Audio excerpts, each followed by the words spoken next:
Sir, ದೇಶದಲ್ಲಿ ಯಾವುದು ಕೊಲೆ ನಡೀತಾ ಇಲ್ವಾ ಇತ್ತೀಚೆಗೆ? 1300 1400 ಕೊಲೆ ಪ್ರಕರಣ ಒಂದು ವರ್ಷದಲ್ಲಿ ಇಡೀ ರಾಜ್ಯದಲ್ಲಿ ರಿಜಿಸ್ಟರ್ ಆಗ್ತವೆ. ಸ್ವಲ್ಪ ಹಿಂದೆ ಮಟ್ಟಕ್ಕೆ ಹೋದ್ರೆ ಸ್ವಲ್ಪ ಕಡಿಮೆ ಇರ್ಬೋದೇನೋ, 1000 ಇರ್ಬೋದು ಅಥವಾ 800 ಇರ್ಬೋದು.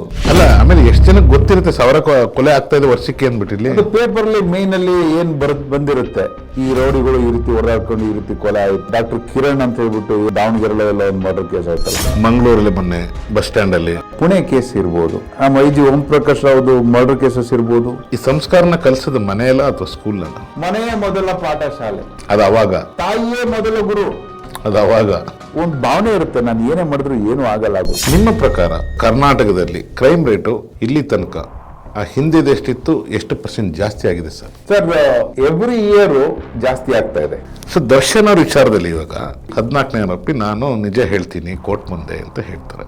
ಗವರ್ನಮೆಂಟ್ ಅಡ್ವೊಕೇಟ್ ಹೇಳ್ತಾರೆ ಅಪ್ಲಿಕೇಶನ್ ಅಲೋ ಮಾಡಿ ಅಂತಾರೆ. ಬಟ್ ದರ್ಶನ್ ಅವರ ಅಡ್ವೊಕೇಟ್ ಹೇಳ್ತಾರೆ ಅಲೋ ಮಾಡಂಗಿಲ್ಲ ಅಂತ ಹೇಳ್ತಾರೆ. ಹಾಗಾದ್ರೆ ದರ್ಶನ್ ಅವರ ಕೇಸಿನಲ್ಲಿ ದರ್ಶನ್ ಅವ್ರನ್ನ ಅರೆಸ್ಟ್ ಮಾಡಿರೋದ್ರಲ್ಲಿ ಯಾವುದೇ ಸಾಕ್ಷ್ಯಾಧಾರಗಳು ಇಲ್ವಾ? ಒಬ್ಬ ವ್ಯಕ್ತಿ ನಾನು ಮಾಫಿ ಸಾಕ್ಷಿ ಆಗ್ತೀನಿ ಅಥವಾ ಅಪ್ರೂವರ್ ಆಗ್ತೀನಿ ಅಂದ ತಕ್ಷಣ ಕೇಸ್ ಸ್ಟ್ರಾಂಗ್ ಇದೆಯೋ ವೀಕ್ ಇದೆಯೋ ಅಂತ ಹೇಳ್ಬಿಟ್ಟು ಅವನು ಹೇಳ್ತಾನಂತಲ್ಲ.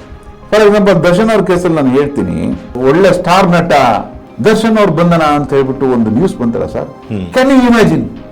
ನಿಂಗೇನು ಹುಚ್ಚಿಡ್ದಿದ್ಯಾ? Do you think that is a very small guy? Murder ಕೇಸಲ್ಲಿ ಸುಮ್ಮನೆ ಒಬ್ಬರು ಪೊಲೀಸರು ಅರೆಸ್ಟ್ ಮಾಡ್ತಾರೆ ಅಂತಾರೆ, ನೀನ್ ಇಸ್ ಎ ಫೂಲ್? ಇಮಿಡಿಯೇಟ್ ಬಂಧನ ಆಗಿದೆ ಅಂತಂದ್ರೆ ಕೆಲವೊಂದು ಕನೆಕ್ಟಿಂಗ್ ಸರ್ಕಮ್ಸ್ಟೆನ್ಷಿಯಲ್ ಎವಿಡೆನ್ಸ್ ಸಿಕ್ಕಿರುತ್ತೆ ಅಲ್ಲಿ. ಯಾವ ವ್ಯಕ್ತಿ ಮಾಫಿ ಸಾಕ್ಷಿ ಅಪ್ರೂವರ್ ಆಗಿರ್ತಾನೋ ಅವನ ವಿರುದ್ಧ ಹೇಳಿಕೆ ಕೊಟ್ರೆ ಅವನ ಪುನಃ ಆರೋಪಿತರನ್ನ ಪರಿಗಣಿಸಿ ಅಂತ. ನಿಮ್ಮ ಪ್ರಕಾರ ಈ ಕೇಸಲ್ಲಿ ಏನಾಗ್ಬೋದು? ಅವ್ರು ತಪ್ಪು ಮಾಡಿಲ್ಲ ಅಂತಾನೂ ಹೇಳಕ್ಕಾಗಲ್ಲ ಅಥವಾ ಮಾಡಿದಾರೆ ಅಂತಾನೂ ಹೇಳಕ್ಕಾಗಲ್ಲ. ಅದಕ್ಕೆ ನಂತರ ಅದು ವಿಧಿ. ಡಿ ಕೆ ಶಿವಕುಮಾರ್ ಅವರಿಗೆ ಡಿ ಬಾಸ್ ಅಂತ ಹೋಗಿದ್ದಾರೆ, ಆದ್ರೆ ಜನಗಳ ಕ್ರೇಜ್ ಇನ್ನೂ ಇದೆ. ಡಿಜಿಟಲ್ ಎವಿಡೆನ್ಸ್ ಎಷ್ಟು % ಪರಿಗಣಿಸಬಹುದು? ಇವಾಗ ಡಿಜಿಟಲ್ ಎವಿಡೆನ್ಸ್ ಅಂತಂದ್ರೆ CCTV ಫುಟೇಜ್, ಟವರ್ ಲೊಕೇಶನ್, ನಿಮ್ ಮೊಬೈಲ್ ಯೂಸ್ ಆಗಿರೋ ಸಿಗ್ನಲ್ಗಳು, ಈ ರೀತಿ ತನಿಖೆ ಮಾಡಿದ್ರಲ್ಲ ಈ ಶಾಮಿಯಾನ ಹಾಕೊಂಡು ಅನ್ನಪೂರ್ಣೇಶ್ವರಿ ನಗರದಲ್ಲಿ. ಬೇರೆ ಯಾವ ಕೇಸಲ್ಲೂ ಶಾಮಿಯಾನ ಹಾಕೊಂಡು ನಾನು ತನಿಖೆ ಮಾಡಿರೋದು ನಾನು ನೋಡಿಲ್ಲ. ಈ ಕೇಸಲ್ಲಿ ಶಾಮಿಯಾನ ಹಾಕೊಂಡು ತನಿಖೆ ಮಾಡಿದ್ದಾರೆ. ಲಾಸ್ಟ್ ಶಾಮಿಯಾನೇ ಆಗುತ್ತಾ ಅಂತ. ಇದೊಂದು ದರ್ಶನ್ ಅವ್ರ ಕೇಸ್ ಮಾತ್ರ ಏನಕ್ಕೆ ಬೇಲ್ ಕ್ಯಾನ್ಸಲೇಷನ್ಗೆ ಸುಪ್ರೀಂ ಕೋರ್ಟ್ಗೆ ಹೋದ್ರು? ಅಷ್ಟೊಂದು ಇಂಟ್ರೆಸ್ಟ್ ಏನಿದೆ? His power. The high court has conducted roving enquiry. ವೀಕ್ಷಕರೇ ನಮಸ್ಕಾರ. ಇವತ್ತು ನಿಮ್ಮ ಜೊತೆ ಒಬ್ರು ವಿಶೇಷ ವ್ಯಕ್ತಿ ಇದ್ದಾರೆ. ಅವ್ರು ಬೇರೆ ಯಾರಲ್ಲ, IAS ದಿಲೀಪ್ ಕುಮಾರ್ ಅವರು. ಹೈಕೋರ್ಟ್ ಮತ್ತೆ ಸುಪ್ರೀಂ ಕೋರ್ಟ್ ನ ವಕೀಲರು ಮತ್ತು ರಾಜಕೀಯ ವ್ಯಕ್ತಿನೂ ಕೂಡ ಹೌದು. ನಮಸ್ಕಾರ ಸರ್. ನಮಸ್ಕಾರ. ಹೇಗಿದ್ದೀರಾ? ಚೆನ್ನಾಗಿದ್ದೀನಿ ಸರ್. ಸೊ ದರ್ಶನ್ ಅವ್ರ ವಿಚಾರದಲ್ಲಿ ಇವಾಗ 14ನೇ ಆರೋಪಿ ನಾನು ನಿಜ ಹೇಳ್ತೀನಿ ಕೋರ್ಟ್ ಮುಂದೆ ಅಂತ ಹೇಳ್ತಾರೆ. ಅದಕ್ಕೆ ನಮ್ಮ ಗವರ್ನಮೆಂಟ್ ಅಡ್ವೊಕೇಟ್ ಹೇಳ್ತಾರೆ ಅಪ್ಲಿಕೇಶನ್ ಅಲೋ ಮಾಡಿ ಅಂತಾರೆ. ಬಟ್ ದರ್ಶನ್ ಅವರ ಅಡ್ವೊಕೇಟ್ ಹೇಳ್ತಾರೆ ಅಲೋ ಮಾಡಂಗಿಲ್ಲ ಅಂತ ಹೇಳ್ತಾರೆ. ಹಾಗಾದರೆ ದರ್ಶನ್ ಅವರ ಕೇಸಿನಲ್ಲಿ ದರ್ಶನ್ ಅವ್ರನ್ನ ಅರೆಸ್ಟ್ ಮಾಡಿರೋದ್ರಲ್ಲಿ ಯಾವುದೇ ಸಾಕ್ಷ್ಯಾಧಾರಗಳು ಇಲ್ವಾ? ಏನಕ್ಕೆ ಕೇಳ್ತಾ ಇದ್ದೀನಿ ಈ ಕ್ವಶನ್ ಅಂದರೆ ಸರ್, ಗವರ್ನಮೆಂಟ್ ಅಡ್ವೊಕೇಟು ಅಕ್ಸೆಪ್ಟ್ ಮಾಡಿ ಅಂತ ಇದೆಯಲ್ಲ, ಅದ್ರ ಮೇಲೆ ಈಗ ಸಾಕಷ್ಟು ಜನಕ್ಕೆ ಡೌಟ್ ಬಂದಿದೆ. ಅಂದರೆ ಸಾಕ್ಷಿ ಏನೂ ಇಲ್ಲ, ಇವ್ರಿಗೇನು ಸಾಕ್ಷಿ ಬೇಕಿತ್ತು? ಒಬ್ಬ ಕೊಲೆ ಮಾಡಿದ್ದಾನೆ ಅಂತ ಅಪರಾಧಿ ಸಂದಲ್ಲಿ ನಿಲ್ಲಿಸಿದಾರಲ್ಲ, ಅದಕ್ಕೆ ಅವ್ರ ಹತ್ರ ಸಾಕಷ್ಟು ಸಾಕ್ಷಿಗಳು ಇದೆಯಾ ಇಲ್ವಾ? ಹಾಗಾದರೆ ಯಾಕೆ ಇಷ್ಟೊಂದು ಅರ್ಜೆಂಟ್ ಮಾಡ್ತಾ ಇದ್ದಾರೆ? ನಾವು ಒಬ್ಬ ವ್ಯಕ್ತಿ ನಾನು ಮಾಫಿ ಸಾಕ್ಷಿ ಆಗ್ತೀನಿ ಅಥವಾ ಅಪ್ರೂವರ್ ಆಗ್ತೀನಿ ಅಂದ ತಕ್ಷಣ ಕೇಸ್ ಸ್ಟ್ರಾಂಗ್ ಇದೆಯೋ ವೀಕ್ ಇದೆಯೋ ಅಂತ ಹೇಳ್ಬಿಟ್ಟು ಅವನು ಹೇಳ್ತಾನಂತಲ್ಲ. ಇವಾಗ ನಾನು ಸರ್ಕಮ್ಸ್ಟೆನ್ಸ್ ಹೇಳ್ತೀನಿ. Yes sir. ಯಾಕೆಂದ್ರೆ ಈ ಇದುವರೆಗೂ ಸುಮಾರು ಜನ ಏನೇನೋ ಮಾತಾಡೋದು ಚಾನಲ್ ಅವ್ರು ಕುಂತ್ಕೊಂಡು. I don't want to give any misguide the public. ಇವಾಗ ವಿನಯ್ ಕುಲಕರ್ಣಿ ಅವ್ರ ಕೇಸಿಗೆ ಬರ್ತೀನಿ sir. Yes sir. Vinay Kulkarni ಅವ್ರ ಕೇಸಲ್ಲಿ ಜಿಲ್ಲಾ ಪಂಚಾಯತಿ ಸದಸ್ಯ ಯೋಗೇಶ್ ಕೋಡಾ ಕೊಲೆ ಪ್ರಕರಣದಲ್ಲಿ ಅವರು ತಲುಕಾಗ್ತಾ ಇತ್ತು. ಸ್ಟಾರ್ಟಿಂಗ್ ಅಲ್ಲಿ ಬಸವರಾಜ್ ಮುತುಗಿ ಮತ್ತೆ ಒಂದು 5 ಜನ, ಹೌದು, ಒಟ್ಟು 6 ಜನ ಅಪರಾಧಿಗಳು ಠಾಣೆಯಲ್ಲಿ ಹೋಗ್ಬಿಟ್ಟು ಒಪ್ಕೋತಾರೆ, ಈ ಕೊಲೆನ ನಾವೇ ಮಾಡಿರೋದು, ನಮಗೂ ಅವನಿಗೆ ವೈಷಮ್ಯ ಇತ್ತು ಅಂತ ಹೇಳ್ಬಿಟ್ಟು ಅವ್ರ ಮೇಲೆ ಚಾರ್ಜ್ ಶೀಟ್ ಆಗುತ್ತೆ. ಆ ಚಾರ್ಜ್ ಶೀಟ್ ಆಗೋಂಥ ಸಂದರ್ಭದಲ್ಲಿ ಇದು CBI ತನಿಖೆ ಆಗಬೇಕು ಅಂತ ಹೇಳ್ಬಿಟ್ಟು ಮಾನ್ಯ ಉಚ್ಚ ನ್ಯಾಯಾಲಯದಲ್ಲಿ ಯೋಗೇಶ್ ಗೌಡ ಅವರ ಹೆಂಡತಿ ಅರ್ಜಿ ಹಾಕೋತಾರೆ. ಆ CBI ಏನು ಇನ್ವೆಸ್ಟಿಗೇಷನ್ ಆಗಬೇಕು ಅಂತ ಹಾಕಿರ್ತಕ್ಕಂಥ ಅರ್ಜಿ ವಜಾ ಆಗುತ್ತೆ. ಸುಪ್ರೀಂ ಕೋರ್ಟಿಗೆ ಹೋಗ್ತಾರೆ, ಸುಪ್ರೀಂ ಕೋರ್ಟಲ್ಲಿ ವಜಾ ಆಗುತ್ತೆ. ಇವ್ರ ಮೇಲೆ ಚಾರ್ಜ್ ಶೀಟ್ ಆಗುತ್ತೆ. ಚಾರ್ಜ್ ಶೀಟ್ ಆದಾಗ ಸ್ಟೇಟ್ಮೆಂಟ್ ಕೊಡ್ತಾರೆ, ಇದರಲ್ಲಿ ವಿನಯ್ ಕುಲಕರ್ಣಿ ಅವರ ಕೈವಾಡ ಇದೆ ಅಂತ ಹೇಳ್ಬಿಟ್ಟು. ಯಾರು ವಿಕ್ಟಿಮ್ ಅಂದ್ರೆ ಹೆಂಡತಿ, ಯೋಗೇಶ್ ಗೌಡ ಅವ್ರ ಹೆಂಡತಿ. ಯಾವಾಗ ಅವ್ರ ಮೇಲೆ ಸಾಕ್ಷಿ ಬರುತ್ತೆ ಅಂದ್ರೆ ವಿನಯ್ ಕುಲಕರ್ಣಿ ಅವ್ರ ಮೇಲೆ ಸೆಕ್ಷನ್ 319 ಕೆಳಗಡೆ ಇವ್ರನ್ನ ಯಾಕೆ ನಾನು ಇಂಪ್ಲೀಡ್ ಮಾಡಬಾರ್ದು ಅಂತ ಹೇಳ್ಬಿಟ್ಟು ಒಂದು ಅರ್ಜಿ ಹಾಕೋತಾರೆ ಪ್ರಾಸಿಕ್ಯೂಷನ್ ಅವರು, ಇವ್ರನ್ನ ಅಪರಾಧಿಯನ್ನಾಗಿ ಮಾಡಿ ಅಂತ ಹೇಳ್ಬಿಟ್ಟು. ಆ ಅರ್ಜಿ ಡಿಸ್ಮಿಸ್ ಆಗುತ್ತೆ, ಅದು ಹೈಕೋರ್ಟಿಗೆ ಬರುತ್ತೆ, ಹೈಕೋರ್ಟ್ ಡಿಸ್ಮಿಸ್ ಆಗುತ್ತೆ. ಅಂದ್ರೆ ನೀವು ಅವಾಗ ಪ್ರಭಾವ ನೋಡಬೇಕು. ಒಬ್ಬ ಆಡಳಿತ ಪಕ್ಷದ ಶಾಸಕ, ಪ್ರಭಾವಿ ವ್ಯಕ್ತಿ, ಅವನಿಗೆ ನೀನು ಕೋರ್ಟಿಗೆ ಕರೆಸೋದು ಸುಮ್ಮನೆ ಯಾವುದೋ ಒಂದು ಬೇಸಿಸ್ ಮೇಲೆ, ಅಸಂಪ್ಷನ್ ಬೇಸಿಸ್ ಮೇಲೆ ಅದು ಪರ್ಮಿಸಿಬಲ್ ಇಲ್ಲ ಅಂತ ಹೇಳ್ಬಿಟ್ಟು ಕೆಲವು ಸುಪ್ರೀಂ ಕೋರ್ಟ್ ಗೈಡ್ಲೈನ್ ಕೂಡ ಇದೆ. ಯಾವ ಸಂದರ್ಭದಲ್ಲಿ ಒಬ್ಬ ನೀವು ಅಪರಾಧಿಯನ್ನಾಗಿ ಪರಿಗಣಿಸ್ಬೋದು, ಅವ್ರ ಯಾವಾಗ ಸಮನ್ಸ್ ಕೊಡ್ಬೋದು ಅಂತ ಹೇಳ್ಬಿಟ್ಟು. ಅದೆಲ್ಲ ಆದ್ಮೇಲೆ ಬಿಜೆಪಿ ಗೌರ್ಮೆಂಟ್ ಬಂದಾದ್ಮೇಲೆ ಈ ಪ್ರಕರಣವನ್ನ ಸಿಬಿಐಗೆ ವಹಿಸುತ್ತೆ. ಸಿಬಿಐ ವಹಿಸಿದಾಗ ತನಿಖೆ ಮಾಡಿದಾಗ ಆ ಸಂದರ್ಭದಲ್ಲಿ ಇದ್ದಂತ ತನಿಖಾಧಿಕಾರಿ ಐಒ ಎಲ್ಲ ಹ್ಯಾಂಡ್ ಇನ್ ಗ್ಲೋವ್ ಇದ್ದಾರೆ, ಇದರಲ್ಲಿ ವಿನಯ್ ಕುಲಕರ್ಣಿ ಅವರ ಪಾತ್ರ ಇದೆ ಅಂತ ಹೇಳ್ಬಿಟ್ಟು ಸುಮಾರು ಒಂದು 12 ಜನನ ಎಷ್ಟೋ ಆ ಅಪರಾಧಿಗಳ ಮೇಲೆ 12-14 ಜನದ ಮೇಲೆ ಚಾರ್ಜ್ ಶೀಟ್ ಹಾಕ್ತಾರೆ ಹೊಸದಾಗಿ. ಆ ಸಿಬಿಐ ವಹಿಸಿದ್ದನ್ನ ರಾಜ್ಯ ಸರ್ಕಾರ ವಿನಯ್ ಕುಲಕರ್ಣಿ ಅವರು ಹೈಕೋರ್ಟ್ ಅಲ್ಲಿ ಚಾಲೆಂಜ್ ಮಾಡ್ತಾರೆ, ವಿನಯ್ ಕುಲಕರ್ಣಿ ಸೋಲ್ತಾರೆ, ಸುಪ್ರೀಂ ಕೋರ್ಟ್ ಅಲ್ಲಿ ಚಾಲೆಂಜ್ ಮಾಡ್ತಾರೆ, ಅವರು ಕೂಡ ಸೋಲ್ತಾರೆ. ಸೊ ಇವಾಗ ನಿಮಗೆ ಗೊತ್ತಿರ್ಬೋದು, ಅದರಲ್ಲಿ ಶಿಕ್ಷೆನೂ ಕೂಡ ಆಗಿ ಮೊನ್ನೆ ಅಷ್ಟೇ ಬೇಲ್ ಮೇಲೆ ಹೊರಗಡೆ ಬಂದರು. ಹೌದು. ಆ ಕೇಸಲ್ಲಿ ನಿಮಗೆ ಕೊಲೆ ನಡೆದು ಸಿಬಿಐ ತನಿಖೆ ಆಗೋದಕ್ಕೂ 4 ವರ್ಷ ಡಿಫರೆನ್ಸ್ ಇತ್ತು.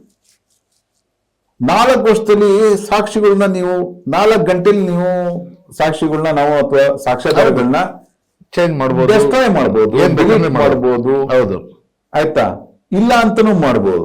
ನೀವು 4 ವರ್ಷದಲ್ಲಿ ನಿಮಗೆ ಸಾಕ್ಷ್ಯದನ್ನ ಮುಚ್ಚಿ ಈ ಒಂದು ಕೇಸ್ನ, ಒಂದು ಮರ್ಡರ್ ಕೇಸ್ನ ವೀಕ್ ಮಾಡ್ಲಿಕ್ಕೆ ಸಾಧ್ಯ ಇಲ್ವಾ? ಫಾರ್ ಎಕ್ಸಾಂಪಲ್ ದರ್ಶನ್ ಅವ್ರ ಕೇಸಲ್ಲಿ ನಾನು ಹೇಳ್ತೀನಿ, ಇದೇ ಬಾಡಿನ ನೀವು ಸಲಾರ್ಪುರಿಯ ಸತ್ವ ಏನು ಅಪಾರ್ಟ್ಮೆಂಟ್ ಚರಂಡಿಗೆ ನೀವು ಎಸ್ತಿದ್ರಲ್ಲ, ಅದನ್ನ ಮುತ್ತತ್ತಿಗೆ ಹೋಗ್ಬಿಟ್ಟು ಅಥವಾ ಇನ್ಯಾವುದೋ ಕೆರೆಯಲ್ಲಿ ಹೋಗ್ಬಿಟ್ಟು ಯಾವ್ದೋ ಒಂದು ಹೊಳೆಗೆ ಒಂದು ಮೊಸಳೆ ಕೈಲಿ ಕೊಟ್ಟಿದ್ದಿದ್ರೆ ನೀವು ಬಾಡಿನೇ ರಿಕವರಿ ಮಾಡಿಲ್ಲ ಅಂತಂದ್ರೆ ಕೊಲೆಗಾರ ಅಂತ ಇಲ್ಬಿಟ್ಟು ಹೆಂಗ್ ಕಂಡಿಡ್ತಾ ಇದ್ರಿ? ಅವಾಗ ಮಿಸ್ಸಿಂಗ್ ಕಂಪ್ಲೇಂಟ್ ಇಂದ ಬರ್ತಾ ಇತ್ತು. ಎಲ್ಲಿ? ಚಿತ್ರದುರ್ಗದಲ್ಲಿ ನನ್ನ ಮಗ ಕಾಣೆಯಾಗಿದ್ದಾನೆ ಅಂತ ಒಂದು ಕಂಪ್ಲೇಂಟು. ನಿಮಗೆ ಗೊತ್ತು, ನಮ್ಮ ಪೊಲೀಸ್ನವರು ಒಬ್ಬ ಸಾಮಾನ್ಯ ವ್ಯಕ್ತಿ ಕಾಣೆ ಆಗೋದಕ್ಕೂ ಒಬ್ಬ ದೊಡ್ಡ ವ್ಯಕ್ತಿ ಕಾಣೆ ಆಗೋದಕ್ಕೂ ನಿಮಗೆ ಹೆಂಗ್ ಡಿಫ್ರೆನ್ಸ್ ಇದೆ ಅಂತ, ಹೇಗೆ ರಿಯಾಕ್ಟ್ ಮಾಡ್ತಾರೆ ಅಂತ. For example coffee day Siddhartha ಅವರು ಸುಸೈಡ್ ಮಾಡ್ಕೊಂಡ್ರು. ಅವರು ವೆಹಿಕಲ್ ನಿಲ್ಸಿ ಡ್ರೈವರ್ನ ದೂರ ಬಿಟ್ಟು ಹಿಂಗ್ ಹೋಗಿದ್ದಾರೆ ಅಂದ ತಕ್ಷಣ ಇಡೀ ಸುದ್ದಿ ಆಯ್ತು, ಎಲ್ಲಿ ಹೋಗಿದ್ದಾರೆ ಎಲ್ಲ ಹುಡುಕಿದ್ರು. ಹೌದು, ಆಯ್ತಾ. ಸೊ ಮುಳುಗು ತೆಗೆದಿರು ಬಂದ್ರು, ಎಲ್ಲ ಬಂದ್ರು. ಕೊನೆ ಬಾಡಿ ತಾನಾಗೆ ಮೇಲ್ಗಡೆ ಬರ್ತನಕ ಹುಡ್ಕಕ್ಕಾಗ್ಲಿಲ್ಲ. ವಿನಯ್ ಗುರುಜಿ ಹತ್ರ ಹೋದ್ರು, ಎಲ್ಲಿರ್ಬೋದು ಹುಡುಕಿ ಅಂತ ಹೇಳ್ಬಿಟ್ಟು, ನಿಮ್ಮ ದಿವ್ಯಜ್ಞಾನದಿಂದ ಹೇಳಿ ಅಂತ ಹೇಳ್ಬಿಟ್ಟು. ಸೊ ಆ ಸ್ಪೀಡ್ ಇದೆಯಲ್ಲ, ಆ ಸ್ಪೀಡು ಈ ಬಡಪಾಯಿ ಮಕ್ಕಳಿಗೆ ಆ ಸ್ಪೀಡ್ ಇರಲ್ಲ ಸರ್. ಇನ್ನೂ ಒಂದು ಹೇಳ್ತೀನಿ ಸ್ಪೀಡ್ ಬಗ್ಗೆ.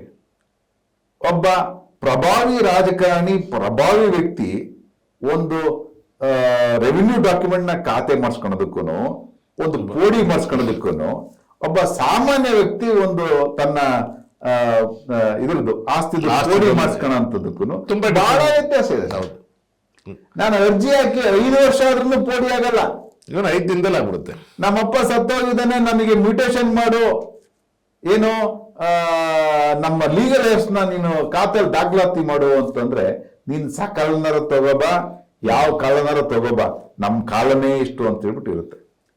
ನಾನು ನಿಮ್ಗೆ ಹೇಳ್ತಿರೋದು, ಇವಾಗ ಈ ರೇಣುಕಾ ಸ್ವಾಮಿ ಬಾಡಿ ಏನಾರು ಸಿಕ್ಕಿಲ್ಲ ಅಂತ ಹೇಳಿದಿದ್ರೆ ಎಲ್ಲಾರ ಹೇಳಲಿ, ನಾನು ಹಿಂಗೆ ಅಂತ ಹೇಳೋದಿಲ್ಲ. ಇಮ್ಯಾಜಿನ್ ಮಾಡಿ ನಿಮಗೆ ಜಸ್ಟ್ ಹೇಳ್ತಾ ಇದ್ದೀನಿ, ಎಲ್ಲೋ ದೂರದಲ್ಲಿ ಹಾಕಿದ್ದಾರೆ, ಯಾರಿಗೂ ಪತ್ತೆ ಆದಂತಹ ಜಾಗದಲ್ಲಿ ಹಾಕಿದ್ದಾರೆ ಅಂತ ತಿಳ್ಕೊಳ್ಳಿ. ಸೊ ಇನ್ವೆಸ್ಟಿಗೇಷನ್ ಎಲ್ಲಿಂದ ಶುರು ಆಗಬೇಕು? ಚಿತ್ರದುರ್ಗದಿಂದ ಶುರು ಆಗಬೇಕು.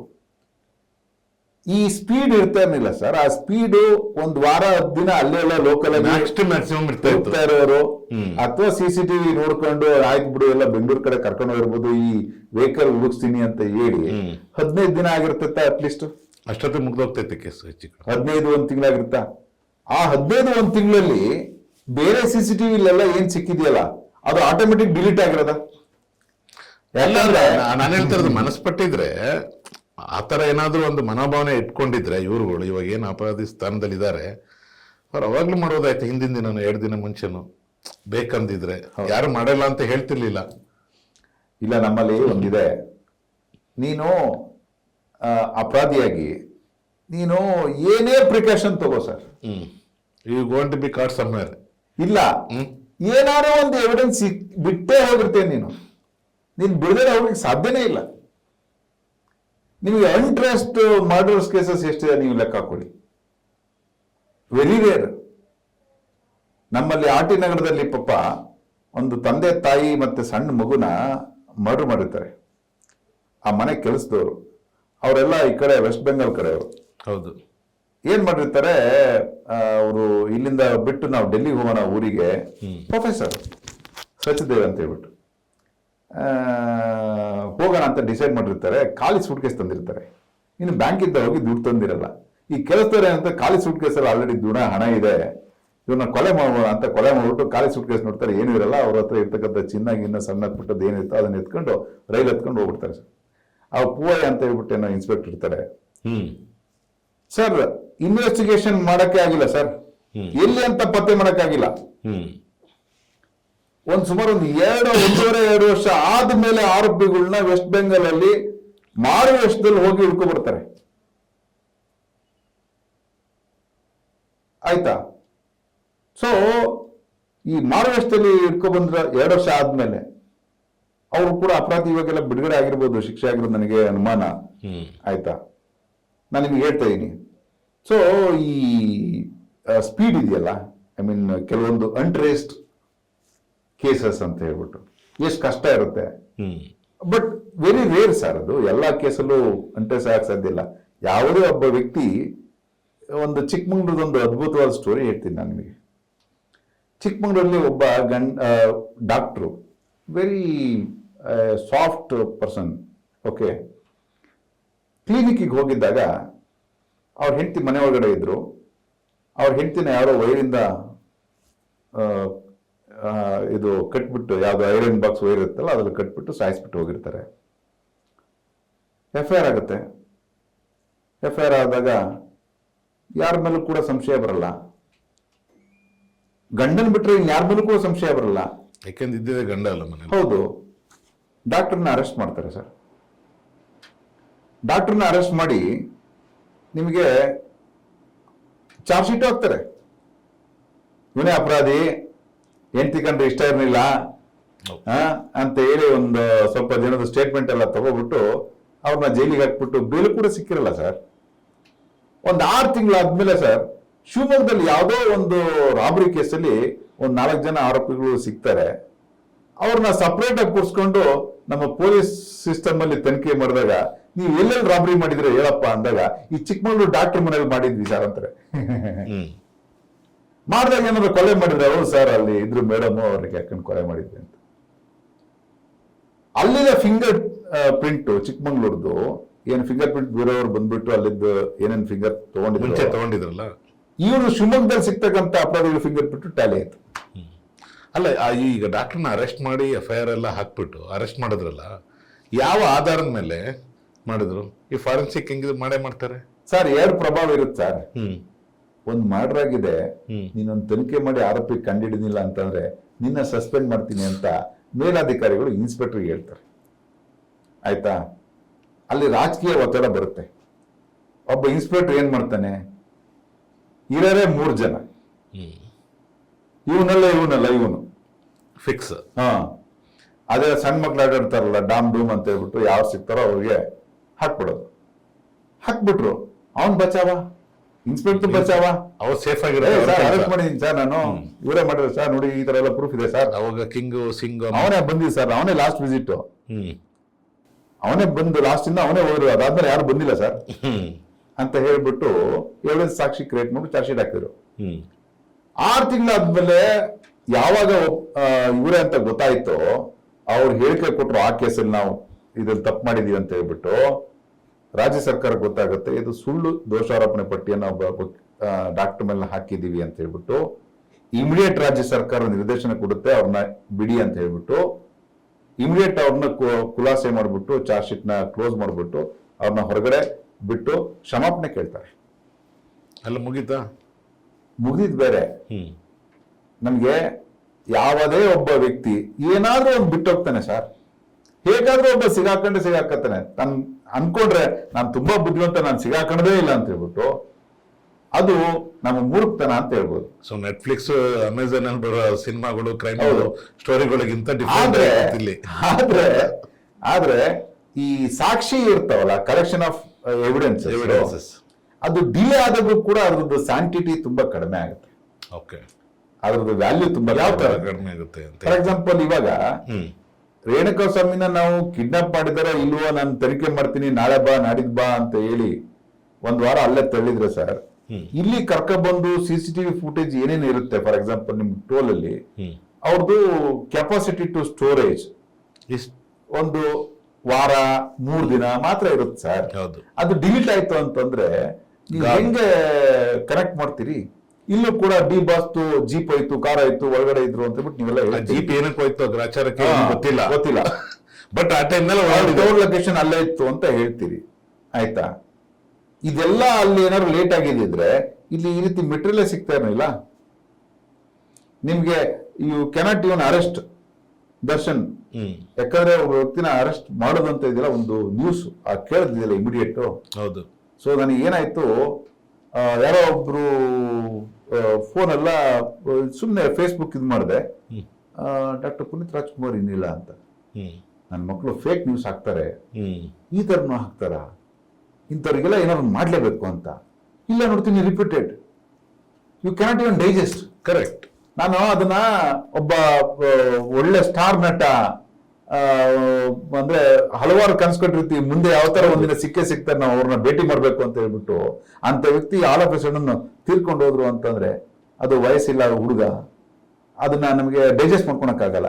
ಅದೇ ರೀತಿ ದರ್ಶನ್ ಅವ್ರು ಬಂದನ ಅಂತ ಹೇಳ್ಬಿಟ್ಟು ಒಂದು ನ್ಯೂಸ್ ಬಂತಲ್ಲ ಸರ್, ಕ್ಯಾನ್ ಯು ಇಮ್ಯಾಜಿನ್? ಯಾರನ್ನು ಇಮ್ಯಾಜಿನ್ ಇದು ಮಾಡಿರ್ಲಿಲ್ಲ, ಎಕ್ಸ್ಪೆಕ್ಟ್ ಮಾಡಿರ್ಲಿಲ್ಲ, ಸಾಧ್ಯನೇ ಇಲ್ಲ ಸರ್. ಇಲ್ಲ ಹೋಗಂತೀನಿ, ನಿಂಗೇನು ಹುಚ್ಚಿಡ್ದಿದ್ಯಾ? Do you think that is a very small guy or small person where the one murder ಕೇಸಲ್ಲಿ ಸುಮ್ಮನೆ ಒಬ್ಬ ಪೊಲೀಸರು ಅರೆಸ್ಟ್ ಮಾಡ್ತಾರೆ ಅಂತಂದ್ರೆ ನೀನ್ ಈಸ್ ಎ ಫೂಲ್? ಹೇ, ಅದನ್ನ ಇಮ್ಯಾಜಿನ್ ಕೂಡ ಮಾಡಕ್ಕಾಗಲ್ಲ. ಅಂದ್ರೆ ಆ ಇಮಿಡಿಯೇಟ್ ಬಂಧನ ಆಗಿದೆ ಅಂತಂದ್ರೆ ಕೆಲವೊಂದು ಕನೆಕ್ಟಿಂಗ್ ಸರ್ಕಮ್ಸ್ಟೆನ್ಷಿಯಲ್ ಎವಿಡೆನ್ಸ್ ಸಿಕ್ಕಿರುತ್ತೆ, ಅಲ್ಲಿ ಸಾಂದರ್ಭಿಕ ಸಾಕ್ಷಿಗಳು ಸಿಕ್ಕಿರ್ತವೆ ಸರ್. ಒಂದು ಸಾಂದರ್ಭಿಕ ಸಾಕ್ಷಿಗಳನ್ನ ಹಿಡ್ಕೊಂಡು, ಈಗ ಎಕ್ಸಾಂಪಲ್ ನಾವು 4 ಜನ ಇದೀವಿ ಇಲ್ಲಿ, ಓಕೆ, 4 ಜನ ನಾನು ನಿಮ್ಮನ್ನು ನೋಡ್ಬಿಟ್ಟು ಹೋಗಿರ್ತೀನಿ, ಬಂದ್ಬಿಟ್ಟು ಇವ್ರು ಬರ್ತಾರೆ ನೋಡ್ಬಿಟ್ಟು ಹೋಗಿರ್ತಾರೆ, ಇನ್ನೊಬ್ರು ಬರ್ತಾರೆ ನೋಡ್ಬಿಟ್ಟು ಹೋಗ್ತಾರೆ, ನಾವು 4 ಜನನೂ ಹೋಗಿರ್ತೀವಿ, ನೀವು ಒಬ್ರು ಇರ್ತೀರಾ, ಇನ್ನು 3 ಜನ 4 ಜನ ಬರ್ತಾರೆ, 10 ಜನ ಬರ್ತಾರೆ, ನೋಡಿರ್ತಾರೆ, ಹೋಗಿರ್ತಾರೆ, ಮಾತಾಡಿರ್ತಾರೆ. ಅದನ್ನ ನಾವು ಸಾಕ್ಷಿಯಾಗಿ ತಗೊಂತೀರಾ? ಅಪರಾಧಿ ಮಾಡ್ಬೋದಾ? ನೀನ್ ಯಾಕೆ ನೋಡಕ್ ಬಂದೇನಂತ ಕ್ವಶನ್ ಇರುತ್ತೆ.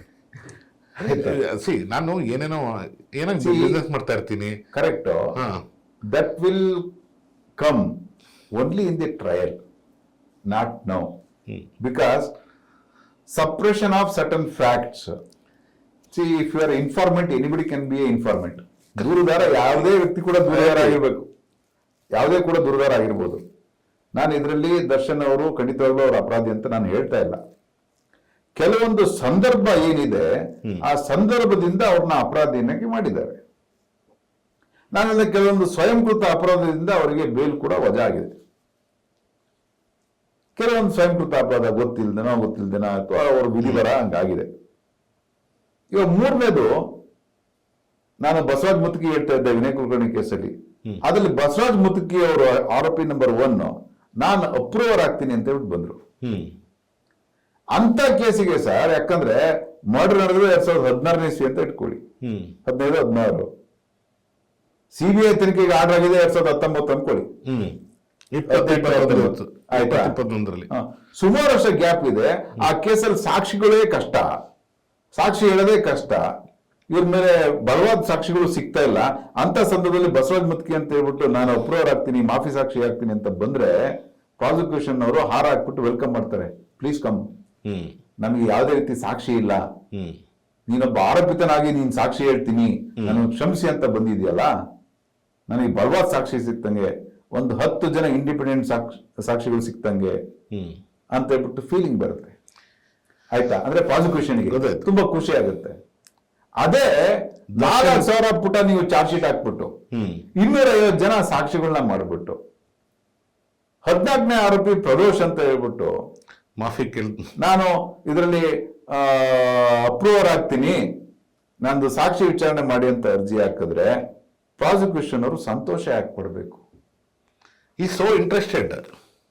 ನಾನು ಎಲ್ಲ ಚಾನಲ್ಗಳಲ್ಲಿ ನೋಡ್ಬಿಟ್ಟು ಇಲ್ಲ ಡಿಸ್ಕಷನ್ ಅಲ್ಲಿ ನೋಡ್ಬಿಟ್ಟು ನಾನು ಪ್ರಾಸಿಕ್ಯೂಷನ್ ಅವರು ಸಂತೋಷ ಯಾಕೆ ಪಡ್ಬೇಕು? ಓ ನನಗೆ ಬಲವಾದ ಸಾಕ್ಷಿ ಸಿಕ್ತು ಅಂತನಾ? ಹಾಗಾದ್ರೆ ಈ ಅಂದ್ರೆ ಗವರ್ನಮೆಂಟ್ ತರ ಯಾವುದೇ ಅಂದ್ರೆ ಇಲ್ವಾ? ಇವಾಗಿರ್ತಕ್ಕಂಥ ಸಾಕ್ಷಿಗಳನ್ನ ಇಟ್ಕೊಂಡು ನೀವು ಪ್ರದೋಷವು ಮತ್ತೆ ಎಲ್ರಿಗೂ ಕೂಡ ನೀವು ಶಿಕ್ಷೆ ಕೊಡಿಸ್ಲಿಕ್ಕೆ ಆಗಲ್ವಾ? ಇವಾಗಿರ್ತಕ್ಕಂಥ ಸಾಕ್ಷಿಗಳು ನಿಮಗೆ ಸಾಕಾಗ್ತಾ ಇಲ್ವಾ? ಅಂದ್ರೆ ನಿಮ್ಮ ಉದ್ದೇಶ ನೀವು ದರ್ಶನ್ ಅವರಿಗೆ ನಾನು ಏನಾದ್ರು ಮಾಡಿ ಬೈ ಹುಕ್ ಆರ್ ಕ್ರೋತ್ ಹೇಗಾದ್ರೂ ಮಾಡಿ ನಾನು ಅವರಿಗೆ ಶಿಕ್ಷೆ ಕೊಡಿಸ್ಲೇಬೇಕು ಅಂತ ಅರ್ಥನ? ನಿಮ್ಮ ಉದ್ದೇಶ ಪ್ರಾಸಿಕ್ಯೂಷನ್ ನಡೆಸಬೇಕು ಹೊರತು ಒಂದು ಅಪರಾಧವನ್ನ ಸಾಬೀತುಪಡಿಸಬೇಕು ಹೊರತು ಅಂದ್ರೆ ಉತ್ತಮ ಮಾರ್ಗದಿಂದ ಹೌದು. ನೀವು ದುರ್ಮಾರ್ಗವನ್ನ ಕಂಡ್ಕೋಬೋದ ನೀವು? ಹಾಗಾದ್ರೆ ಆರೋಪಿ ಪ್ರದೋಷ್ ಅರ್ಜಿ ಹಾಕಿದ ತಕ್ಷಣ ಇನ್ನೊಬ್ಬ ಡ್ರೈವರ್ ಅರ್ಜಿ ಹಾಕೋನ್ನ ನಾನು ಹಾಕ್ತೀನಿ ಅಂತ ಹೇಳ್ಬಿಟ್ಟು ಅಲ್ಲ, ಈಗ 5 ಜನ ಏನೋ ಆಗಿದ್ದಾರೆ ಹೆಚ್ಚು ಕಡಿಮೆ. ಇನ್ನೊಂದು ವಿಚಾರ ಬರ್ತೀನಿ. ಈಗ ಏನ್ ಟ್ರಯಲ್ ನಡೀತಾ ಇದೆ sir, day to day basis supreme court direction ಕೊಟ್ಟಿದೆ, you have to conduct this case on day to day basis ಅಂತ. ನೀವು ಡೇ ಟು ಡೇ ಕೇಸಸ್ ನಡೀತಿರೋದನ್ನ ನೋಡಿ ಈ ಆರೋಪಿತರಿಗೆ ಭಯ ಬಂದ್ಬಿಟ್ಟಿದ್ಯಾ, ನನಗೆ ಶಿಕ್ಷೆ ಆಗೇ ಆಗೋಗುತ್ತೆ, ಬೇರೆ ದಾರಿನೇ ಇಲ್ಲ. ಯಾಕಂದ್ರೆ ಯಾವುದೇ ಒಬ್ಬ ವ್ಯಕ್ತಿ ಕೊಲೆ ಮಾಡಿರ್ಲಿ, ಆ ಕೊಲೆಗೆ ಬೆಂಬಲಿಸಿದವನು, ಸಹಚರ, ಕಾನ್ಸ್ಪಿರಸಿ ಮಾಡಿದವನು, ಡೈರೆಕ್ಟ್ ಆಗಿ ಇಂಡೈರೆಕ್ಟ್ ಆಗಿ ಭಾಗಿಯಾದವನಿಗೂ ಕೂಡ ಸೇಮ್ ಶಿಕ್ಷೆನೆ. Same, there is no changes. Change ಏನೂ ಇಲ್ಲ, ಎಲ್ಲರಿಗೂ ಒಂದೇನೆ, ಎಲ್ರಿಗೂ ಒಂದೇ ಶಿಕ್ಷೆ. ಆಯ್ತಾ? ಇವನ್ ಸ್ವಲ್ಪ ಹೋಗಿ ಸುಮ್ನೆ ಜಸ್ಟ್ ಹೋಗಿ ನೋಡ್ಕೊಂಡ್ ಬಂದಿದ್ದಾನೆ ಅಂದ್ಬಿಟ್ಟು ಏನ್ ಕಡಿಮೆ ಮಾಡಲ್ಲ. ನೀವು ಜಸ್ಟ್ ಒಂದ್ ಏಟ್ ಹೊಡಿರಿ ಅಂದೆ ಸರ್, ಅಷ್ಟೇ. ನಾನು ಜೊತೆಲಿ ಹೋದೆ, ನಮ್ ಬಾಸ್ ಕರೆದ್ರಲ್ವಾ, ಆಯ್ತು ಬಿಡು ಹೊಡೆಯೋಣ ಅಂತ ಹೇಳ್ಬಿಟ್ಟು ಹಂಗಂದ ತಕ್ಷಣ ನಿಂಗೇನ್ ಶಿಕ್ಷೆ ಕಡಿಮೆ ಆಗಲ್ಲ. ಏನಾದ್ರು ಡೇ ಟು ಡೇ ಸಾಕ್ಷಿ ವಿಚಾರಣೆ ನಡೀತಿದೆಯಲ್ಲ, ಅದನ್ನ ನೋಡ್ಬಿಟ್ಟು ಈ ಸಾಕ್ಷಿಗಳಿಗೆ ಅಂದ್ರೆ ಹೆದರಿಕೆ ಬಂತ, ನಮಗೆ ಭಯಭೀತರಾಗಿ ಬೇರೆ ದಾರಿನೇ ಇಲ್ಲ ಈ ಕೇಸಲ್ಲಿ ತಪ್ಪಿಸ್ಕೊಳೋದಕ್ಕೆ, ಅಟ್ಲೀಸ್ಟ್ ನನ್ ಕ್ಷಮಾಪಣೆ ಆದ್ರೆ ಅವ್ರೇನಾರು ಆಗ್ಲಿ, ಗೆಟ್ ರಿಲೀಫ್, ಅವ್ರೇನಾರು ಆಗ್ಲಿ, ನನಗೆ ರಿಲೀಫ್ ಸಿಕ್ಕಿದ್ರೆ ಸಾಕು ಅಂತ ಹೇಳ್ಬಿಟ್ಟು ಏನಾದ್ರು ದುರಾಲೋಚನೆ ಇಟ್ಕೊಂಡ್ಬಿಟ್ಟಿದಾರ ಅಥವಾ ದುರಾಲೋಚನೆ ಇಟ್ಕೊಂಡಿದಾರ ಗೊತ್ತಿಲ್ಲ. ನಾನು ಇನ್ನೊಂದು ಚಾನಲ್ ನೋಡಿದೆ, ಇದನ್ನ ಡಿಸ್ಕಸ್ ಅಂದ್ರೆ ಅವ್ರು ಹೇಳ್ತಿದ್ದು ನಾನು ಕೇಳಿಸ್ಕೊಂಡೆ. ಯಾಕೆಂದ್ರೆ ಮೊನ್ನೆ ನಾನು ನಿಮ್ಮ ಮಾತಾಡ್ಸೋದಾದ್ಮೇಲೆ ಸುಮ್ಮನೆ ಜಸ್ಟ್ ಆ ಸ್ಕ್ರೋಲಿಂಗ್ ದ ಚಾನಲ್ಸ್. ಓಕೆ, ಅವ್ರು ಹೇಳ್ತಾ ಇದ್ರು ಅವರು ವೈಫ್ ಏನೋ ಹೋಗಿದ್ರಂತೆ, ಅಲ್ಲೇನೋ ಅವ್ರದ್ದೆಲ್ಲ ಮುಖ ಎಲ್ಲ ಕಿತ್ತೋಗ್ಬಿಟ್ಟಿತ್ತು. ಆ ಒಂದು ಸಿಟ್ಟಿನ ಮೇಲೆ ಬಂದ್ಬಿಟ್ಟು ಇವರು ಡೈಲಿ ನನಗೆ ಹೊಡಿತಾ ಇದ್ದಾರೆ ಹಾಗೆ ಹೀಗೆ. ಅಂದರೆ ಇವ್ರು ಡೈಲಿ ಹೊಡಿತಾ ಇದ್ದಾರೆ ಅನ್ನೋದು ಇವ್ರಿಗೆ ಗೊತ್ತಾಯಿತು, ಚಾನಲ್ ಅವ್ರುಗಳಿಗೆ. ಒಂದು ದೇರ್ ಇಸ್ ಎ ಸೋರ್ಸ್ ಅನ್ನೋಣ. ಓಕೆ, ಸೋರ್ಸ್ ಎಲ್ಲಿಂದ ಬಂತು ಅಂತ ನಾವು ಕೇಳೋಕ್ಕಾಗಲ್ಲ, ನಮ್ಮನ್ನು ಅವರು ಕೇಳೋಕ್ಕಾಗಲ್ಲ. ಸೊ ಇವರು ಒಂದು ಅಂದರೆ ಪಬ್ಲಿಕ್ಕಲ್ಲಿ ನಾವು ಏನೇ ಮಾತಾಡ್ಬೇಕಂದ್ರೆ ಕೆಲವೊಂದು ವಿಷಯಗಳನ್ನ ಅಂದರೆ ಪೊಲೀಸರನ್ನ ಯಾಕೆ ಇವರು ಕಳ್ರ ಮಾಡಕ್ಕೆ ಹೋಗ್ತಾರೆ ಸರ್? ಅದರಲ್ಲಿ ನಾನೇ ಕೇಳ್ತಾರೆ ಏನಕ್ಕಿದ್ರೆ ಅಲ್ಲಿ ಪೊಲೀಸರು ಇರ್ತಾರೆ, ಅಷ್ಟೊಂದು ಸೆಕ್ಯೂರಿಟಿ ಇರುತ್ತೆ ಜೈಲ್ ಅಂತ ಅಂದಮೇಲೆ. ಈಗ ನಾವು ಇಲ್ಲೇ ಹೊಡೆಯೋದಕ್ಕೆ ಕಷ್ಟ ಆಗುತ್ತೆ, ಇನ್ನು ಜೈಲ್ ಅಂತ ಅಂದಾದ್ಮೇಲೆ ಅದು ಹೇಗೆ ಬಿಡ್ತಾರೆ? ನಾವು ಪಬ್ಲಿಕ್ಗೆ ಏನು ತಿಳಿಸೋದಕ್ಕೆ ಹೊರಟಿದ್ದೀವಿ ಅಂತ ನನ್ನ ಒಂದು ಕ್ವಶನ್. ಇದನ್ನೆಲ್ಲ ರೈಟಾ ರಾಂಗ ಅಂತ ತಮಗೆ ಕೇಳ್ತಾ ಇರೋದು. ಹಂಗಿಲ್ಲ, ಇವಾಗ ಲೈಫ್ ಥ್ರೆಟ್ ನಿಮ್ಗೆ ಹೊರಗಡೆ ಇದ್ರೆ ಅಂತಲ್ಲ, ಜೈಲ್ ಒಳಗಡೆದು ಕೂಡ ಲೈಫ್ ಕರೆಕ್ಟ್, ಐ ಅಗ್ರಿ. ಆಯ್ತಾ? ನಿಮಗೆ ಹೆಂಗೆಲ್ಲ ಬೇರೆ ಎಲ್ಲ ಆಯುಧಗಳು ಸಿಗ್ತವೆ ಅಲ್ಲಿ ಅಥವಾ ವಸ್ತುಗಳು ಸಿಗ್ತವೆ ಜೈಲಲ್ಲಿ, ಹಾಗೆ ಆಯುಧಗಳು ಸಿಗ್ತವೆ, ಅಥವಾ ಹಲ್ಲೆ ಮಾಡೋ ಸಾಧ್ಯತೆ ಇರುತ್ತೆ, ಅಥವಾ ಜೀವ ಹೋಗೋ ಸಾಧ್ಯತೆ ಇರುತ್ತೆ. ಕರೆಕ್ಟ್.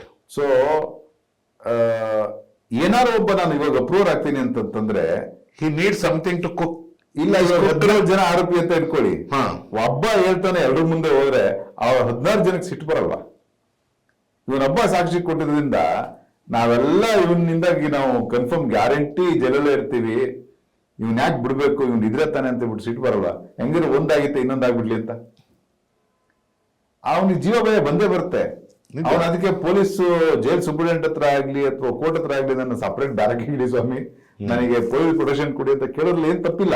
ಕರೆಕ್ಟ್, ಅಪ್ರೆನ್ಷನ್ ಇದ್ದೇ ಇರುತ್ತೆ. ಈ ಅಪ್ರೂವರ್ ಅಪ್ಲಿಕೇಶನ್ ಹಾಕಿದಾರಲ್ಲ, ನಾನು ಮಾಫಿ ಸಾಕ್ಷಿ ಹಾಕ್ತೀನಿ ಅಂತ ಬಿಟ್ಟು ಅವ್ರನ್ನೇನ್ ಪರಿಗಣಿಸ್ಬೇಕು ಅಂತ ಏನಿಲ್ಲ, ಬಟ್ ಪರಿಗಣಿಸಬೇಕು ಅಂತ ಏನಿಲ್ಲ. ಬಟ್ ನಮ್ಮ ಗವರ್ನಮೆಂಟ್ ಅಡ್ವೊಕೇಟ್ ಅಷ್ಟೊಂದು ಯಾಕೆ ಇದಾಗಿದ್ದಾರೆ ಅಂತ ನಂಗೆ ಕೇಳ್ತಾ ಇರೋದು. ಇವಾಗ ಏನಾಗುತ್ತೆ, ಸ್ಪೆಷಲ್ ಪಬ್ಲಿಕ್ ಪ್ರಾಸಿಕ್ಯೂಟರ್ ನಮ್ದೇನ್ ಅಬ್ಜೆಕ್ಷನ್ ಇಲ್ಲ, if he gives a statement as if the incident is been done ಅಂತಂದ್ರೆ ಅಂತ. ಸೊ ಅವ್ನು ಹೇಳ್ಬೇಕು, ನಾನು ಸುಳ್ಳು ಹೇಳಲ್ಲ, ನನ್ನ ಹೇಳಿಕೆಗೆ ನಾನು ಬದ್ಧವಾಗಿರ್ತೀನಿ, ನಾನು ಯಾವತ್ತೂ ಚೇಂಜ್ ಮಾಡಲ್ಲ, ನಾನು ಹೇಳೋ ಮುಂದೆ ಇವಾಗ ಈ ರೀತಿ ಹೇಳಿಕೆ ಕೊಟ್ಟು ನಾನು ಏನಾದ್ರು ಮತ್ತೆ ಸಾಕ್ಷಿ ಕೊಡೋ ಟೈಮಲ್ಲಿ ನಾನು ಏನಾದ್ರು ನನ್ನ ಹೇಳಿಕೆ ಚೇಂಜ್ ಮಾಡಿದ್ರೆ ನೀವು ನನ್ನ ವಿರುದ್ಧ ಕ್ರಮ ಕೈಗೊಳ್ಬಹುದು ಅಂತ ಹೇಳ್ಬಿಟ್ಟು ಅವೆಲ್ಲ ಇರ್ತವೆ. ಇವಾಗ ಅರ್ಜಿ ಹಾಕಿದ ತಕ್ಷಣ ನಾನು ನನ್ನ ಮಾಫಿ ಸಾಕ್ಷಿಯನ್ನಾಗಿ ಮಾಡಿ ಅಪ್ರೂವಲ್ನಾಗಿ ಮಾಡಿ ಅಂತ ಹೇಳಿದ ತಕ್ಷಣ ಒಂದು ಪ್ರಾಸಿಕ್ಯೂಷನ್ ವಾದ ಕೇಳಬೇಕು, ಇಂದು ಇತರ ಆರೋಪಿತರ ವಾದವನ್ನ ಕೇಳಬೇಕು. ಇತರ ಆರೋಪಿತರ ವಾದವನ್ನ ಯಾಕೆ ಕೇಳಬೇಕು ಅಂತಂದ್ರೆ, ಯಾವ ವ್ಯಕ್ತಿ ನಾನು ಸಾಕ್ಷಿ ಕೊಡ್ತೀನಿ ಅಂತ ಹೇಳ್ತೇನೆ ಆ ವ್ಯಕ್ತಿ ಸಾಕ್ಷಿ ಕೊಡಕ್ ಹೋಗ್ತಿರೋದು ಬೇರೆ ಆರೋಪಿತರ ವಿರುದ್ಧ. ಬೇರೆ ಆರೋಪಿತರ ವಿರುದ್ಧ ಸಾಕ್ಷಿ ಕೊಡ್ತಿರೋದ್ರಿಂದ ಇದರಲ್ಲಿ ಬೇರೆ ಆರೋಪಿತರ ಅವರ ವಾದವನ್ನು ಕೇಳಲಿಕ್ಕೆ ಕೂಡ ಮಾನ್ಯ ಅವರಿಗೆ ವಾದವನ್ನು ಮಾಡಬಹುದು, ಮಾನ್ಯ ನ್ಯಾಯಾಲಯ ಅವರ ವಾದವನ್ನು ಕೂಡ ಕೇಳಬೇಕು. Okay, what is the procedure basically?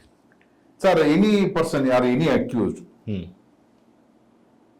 ಅವ್ರು ಏನಾದ್ರು ಬೇಲಲ್ಲಿದ್ದು ನಾನು ಅಪ್ರೂವರ್ ಆಗ್ತೀನಿ ಅಂತ ಹೇಳಿದ್ರೆ ಅವರು ಅಪ್ಲಿಕೇಶನ್ ಹಾಕಿದ್ಮೇಲೆ ಮಾನ್ಯ ನ್ಯಾಯಾಧೀಶರು ತನ್ನ ಕೆಳಗಿನ ನ್ಯಾಯಾಧಿಕಾರಿಗೆ ಅಂದ್ರೆ ಜಡ್ಜ್ಗೆ, ಕೆಳಗಿನ ನ್ಯಾಯಾಲಯ ಅಥವಾ ಬೇರೆ ಜಡ್ಜಸ್ಗೆ ರೆಫರ್ ಮಾಡ್ತಾರೆ, ಇವರು ಸ್ಟೇಟ್ಮೆಂಟ್ ನ ರೆಕಾರ್ಡ್ ಮಾಡಿ ಅಂತ ಹೇಳ್ಬಿಟ್ಟು. ಓಕೆ, ಇದು ಎಲ್ಲ ಕೇಸಲ್ಲೂ ನಾನು ಅಪ್ರೂವರ್ ಆಗ್ತೀನಿ ಅಂತ ಹೇಳಕ್ಕಾಗಲ್ಲ. If any offence is more than 7 years imprisonment, 7 ವರ್ಷಕ್ಕಿಂತ ಹೆಚ್ಚು ಇಂಪ್ರಿಸನ್ಮೆಂಟ್ ಇದ್ದಂತ ಕೇಸ್ಗಳಲ್ಲಿ ಹೀನಿಯಸ್ ಅಫೆನ್ಸ್ ಅಲ್ಲಿ only co accused or whose role is very less ಆಯ್ತಾ, or unfortunately he was there and he was caught ಅಂತ ಆ ಕ್ರೈಮ್ ಅಲ್ಲಿ ಯಾವುದೇ ಮೇನ್ ರೋಲ್ ಇರಬಾರ್ದು. ಫಾರ್ ಎಕ್ಸಾಂಪಲ್, ಇವಾಗ 17 ಜನ ಆರೋಪಿತಾರೆ, 17 ಜನ ನಾವು ಅಪ್ರೂವರ್ ಆಗ್ತೀವಿ, ನಾವು ನಮ್ಮನ್ನ ಸಾಕ್ಷಿಯನ್ನಾಗಿ ಪರಿಗಣಿಸಿ ನಮ್ಮನ್ನ ಬಿಟ್ಬಿಡಿ ಅಂತಂದ್ರೆ ಯಾರಿಗೆ ಶಿಕ್ಷೆ ಕೊಡ್ತಿರ್ತಾವೋ? ಈಗ ದರ್ಶನ್ ಅವರು ಹಾಕೋಬೋದಲ್ಲ ಹಾಗಾದ್ರೆ? ಅದನ್ನ ನಾನು ನಿಮ್ಗೆ ಹೇಳ್ತಾ ಇರೋದು. ಅಂದ್ರೆ ಯಾವ ವ್ಯಕ್ತಿ ಅರ್ಜಿಯನ್ನು ಹಾಕ್ಬೇಕು ಅಂತ ಹೇಳಿದ್ರೆ ಅವನ ಆ ಪ್ರಕರಣದಲ್ಲಿ ಸ್ವಲ್ಪ ರೋಲು ಇಂಪಾರ್ಟೆಂಟ್ ಇದ್ರೂ ಕೂಡ ಅವನ ಸ್ವಲ್ಪ ಮೇನ್ ರೋಲ್ ಇರಬಾರ್ದು. ಸಹಚರ ಇರ್ಬೋದು, ಅಕಂಪ್ಲಿಕ್ಸ್ ಅಂತ ಹೇಳ್ತಾರೆ, ಅಥವಾ ಕಾನ್ಸ್ಪಿರಸಿ ಮಾಡಿದವ್ರು ಇರ್ಬೋದು, ಹಿಂಗ್ ಹೇಳಿ ಹಿಂಗ್ ಮಾಡ್ದ, ಹಿಂಗ್ ಪ್ಲಾನ್ ಕೊಟ್ಟ ಇವರು ಅಂತ ಹೇಳ್ಬಿಟ್ಟು. ಸೊ ಅಂತ ವ್ಯಕ್ತಿ ಅರ್ಜಿ ಸಲ್ಲಿಸಿದಾಗ ಅಧೀನ ನ್ಯಾಯಾಲಯಕ್ಕೆ ಕಳಿಸ್ಕೊಡ್ತಾರೆ, ಇವ್ರದ್ದು ಸ್ಟೇಟ್ಮೆಂಟ್ ರೆಕಾರ್ಡ್ ಮಾಡಿ ಅಂತ ಹೇಳ್ಬಿಟ್ಟು. ಸೊ ಸ್ಟೇಟ್ಮೆಂಟ್ ರೆಕಾರ್ಡ್ ಮಾಡಿ ಅಂತ ಆದೇಶ ಮಾಡಿದಾಗ ಆ ವ್ಯಕ್ತಿನ ಪೊಲೀಸವರು, ಅಂದ್ರೆ ಅವನು ಬಂಧನದಲ್ಲಿ ಇಲ್ಲ, ಬೇಲಲ್ಲಿ ಇದ್ರೆ ಯಾವ ಕೋರ್ಟಿಗೆ ಹೇಳಿರ್ತಾರೋ ಆ ಕೋರ್ಟಿಗೆ ಕರ್ಕೊಂಡು ಹೋಗ್ತಾರೆ. ಆ ಕೋರ್ಟಲ್ಲಿ ಇರ್ತಕ್ಕಂಥ ನ್ಯಾಯಾಧೀಶರು ಅವ್ರಿಗೆ ಹೇಳ್ಬೋದು, ನೋಡಪ್ಪ ಇವಾಗೇನೋ ತೀರ್ಮಾನ ಮಾಡಿದೀಯ ನೀನು, ನಾನು ಅಪ್ರೂವರ್ ಆಗ್ತೀನಿ ಅಂತ ಹೇಳ್ಬಿಟ್ಟು, ನೀನು ಬೇಕಾದ್ರೆ ಇನ್ನೂ 1 ವಾರ ಟೈಮ್ ಕೊಡ್ತೀನಿ, ಯೋಚನೆ ಮಾಡ್ಬಿಟ್ ಬಾ. ಯಾಕಂದ್ರೆ ನೀನ್ ಏನ್ ಸಾಕ್ಷಿ ಕೊಡ್ತಾ ಇದೀಯಾ ನಿನ್ ವಿರುದ್ಧನೇ ನೀನ್ ಕೊಡ್ತಾ ಇರೋದು, ಬೇರೆ ವಿರುದ್ಧ ಅಲ್ಲ, ಬೇರೆ ವಿರುದ್ಧ ಅಲ್ಲ. ಅಕಸ್ಮಾತ್ ನಾನು ನಿನ್ಗೆ ಪಾರ್ಡನ್ ಕ್ಷಮಿಸಿಲ್ಲ ಅಂತ ಹೇಳಿದ್ರೆ ನ್ಯಾಯಾಲಯ ಈ ಸಾಕ್ಷಿ ಏನ್ ಕೊಟ್ಟಿರೋದು ನಿನ್ ವಿರುದ್ಧನೇ ಹೋಗುತ್ತೆ, ಅದು ಪ್ಲಸ್ ಆಗುತ್ತೆ ಹೊರತು ನೀನು ಮೈನಸ್ ಅಂತೂ ಆಗಲ್ಲ. It is very dangerous situation. The people who give evidence as A approver, it is very dangerous situation. ಆ ಅಪ್ರೂವರ್ ಏನಾದ್ರು ಸಾಕ್ಷಿ ಆ ರೀತಿ ಕೊಟ್ಟು, ಫಾರ್ ಎಕ್ಸಾಂಪಲ್, ಅವರಿಗೆ ಬೇರೆ ಆರೋಪಿತರು ಕೂಡ ಅಕ್ವಿಟಲ್ ಆಗ್ಬೋದು, ಇವ್ರಿಗೆ ಅಕ್ವಿಟಲ್ ಆಗಲ್ಲ, ಇವ್ರಿಗೆ ಬರೀ ಕ್ಷಮಾಪಣೆ ಅಷ್ಟೇ. ನೀನು ಅಪರಾಧ ಮಾಡಿದೆ ಬಟ್ ಕ್ಷಮಿಸಿನಿ ಅಷ್ಟೇ. ಬಟ್ ಬೇರೆ ಆರೋಪಿತರು ಅಕ್ವಿಟಲ್ ಆಗಿರ್ತಾರೆ, ಅಂದ್ರೆ ಬಿಡುಗಡೆ ಆಗಿರ್ತಾರೆ. ಅವ್ರಿಗೆ ಮೆರಿಟ್ ಮೇಲೆ ನಾನು ಬಿಡುಗಡೆ ಮಾಡ್ತೀನಿ, ಬಟ್ ನಿನ್ನ ಕ್ಷಮಾಪಣೆ ಮಾಡಿದೀನಿ ಅಷ್ಟೇ. ಸೊ ಹಂಗಾಗಿ ಇದು ಪ್ರಾಬ್ಲಮ್ ಏನೇ ಆಕ್ಚುಲಿ. ಹೌದು, ಯಾವ ವ್ಯಕ್ತಿ ನಾನು ಅಪ್ರೂವರ್ ಆಗ್ತೀನಿ ಅಂತ ಹೋಗ್ತಾನೆ, ಅವನ ಸಾಕ್ಷಿ ಏನು ಇವಾಗಿಂದು BNS ಅಲ್ಲಿ 183 ಅಂತ ಇದೆ, ಮೊದಲು 164/3 ಅಲ್ಲಿ ಸ್ಟೇಟ್ಮೆಂಟ್ ಆರ್ಡರ್ ಮಾಡೋರು. ಅವನು ಏನು ಅಂದ್ರೆ ಸಾಕ್ಷಿ ಕೊಡ್ತಾನೆ, ಅಂದ್ರೆ ಒಂದು ಹೇಳಿಕೆ ಕೊಡ್ತಾನೆ, ಪ್ರಮಾಣ ಮಾಡಿ ವಿಟ್ನೆಸ್ ಬಾಕ್ಸ್ ಅಲ್ಲಿ ನಿಂತ್ಬಿಟ್ಟು ಅವನು ಏನ್ ಹೇಳಿಕೆ ಕೊಡ್ತಾನೆ ಅದು ಎವಿಡೆನ್ಸ್ ಇದ್ದ ಹಾಗೆ ರೆಕಾರ್ಡ್ ಕೂಡ ಮಾಡ್ತಾರೆ. ವಿಟ್ನೆಸ್ ಬಾಕ್ಸ್ ಅಲ್ಲಿ ಎಲ್ಲರನ್ನೂ ಅವ್ರಿಗೆ ಹೇಳಿ, ನೋಡಪ್ಪ ನೀನು ಇದ್ರಲ್ಲಿ ಅಪ್ರೂವರ್ ಆಗ್ಬಿಟ್ಟು ನೀನ್ ಹೇಳಿಕೆ ಕೊಡ್ತಾ ಇದೀಯಾ, ಸೊ ನೀನ್ ಏನ್ ಹೇಳಿಕೆ ಕೊಡ್ತಾ ಇದೀಯಾ, ನಿನ್ಗೆ ಯಾರಾದ್ರೂ ಒತ್ತಡ ಇದೆಯಾ, ಯಾರಾದ್ರೂ ಹೇಳಿದ್ರ, ನಿನ್ಗೆ ಯಾರು ಕೋಯೇಷನ್ ಇದೆಯಾ ಅಥವಾ ವಾರಂಟರಿ ಕೊಡ್ತಾ ಇದೆಯಾ ಅಂತೆಲ್ಲ ಕೇಳ್ಬಿಟ್ಟು after satisfaction by the honorable court that they will record the statement of the approval. Approval statement record ಮಾಡ್ಬಿಟ್ಟು ಯಾವ ಕೋರ್ಟಿಂದ ರೆಫರೆನ್ಸ್ ಬಂದಿರುತ್ತೆ ಆ ಕೋರ್ಟಿಗೆ ಕಳಿಸ್ತಾರೆ. ಅವಾಗ ಏನಾಗುತ್ತೆ, ಈ ಅಪ್ರೂವರ್ ಆಗ್ತೀನಿ ಅಂತ ಹೇಳಿ ಹೋಗಿರ್ತಾನಲ್ಲ ಇಲ್ಲಿ ಪ್ರಾಸಿಕ್ಯೂಷನ್ ಅವರು ಒಂದು ಸ್ಟೋರಿ ನರೇಟ್ ಮಾಡ್ಬಿಟ್ಟು ಅವನ್ನ ಕರೆಕ್ಟ್ ಮಾಡಿರ್ತಾರೆ.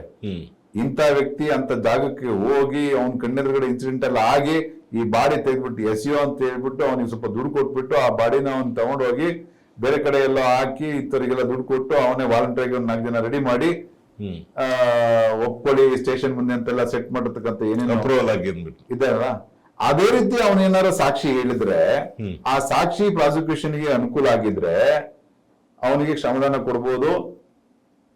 ಆಯ್ತಾ, ಅದು ನ್ಯಾಯಾಲಯ ಆದೇಶ ಮಾಡಬೇಕು, ಹೌದಪ್ಪ ನಿನ್ನ ಸಾಕ್ಷಿಯನ್ನ ಪರಿಗಣಿಸ್ತೀನಿ, ಇದರಲ್ಲಿ ಪಾರ್ಡನ್ ಮಾಡ್ತೀನಿ, ನೀನು ಪ್ರಾಸಿಕ್ಯೂಷನ್ ಬರೋಗಿ ಸಾಕ್ಷಿ ಕೊಡಬೇಕು ಅಂತ ಹೇಳಿ ತನಿಖಾಧಿಕಾರಿ ಆಮೇಲೆ ಅಡಿಷನಲ್ ಚಾರ್ಜ್ ಶೀಟ್ ಹಾಕ್ಬೇಕು, ಸಪ್ಲಿಮೆಂಟರಿ ಚಾರ್ಜ್ ಶೀಟ್.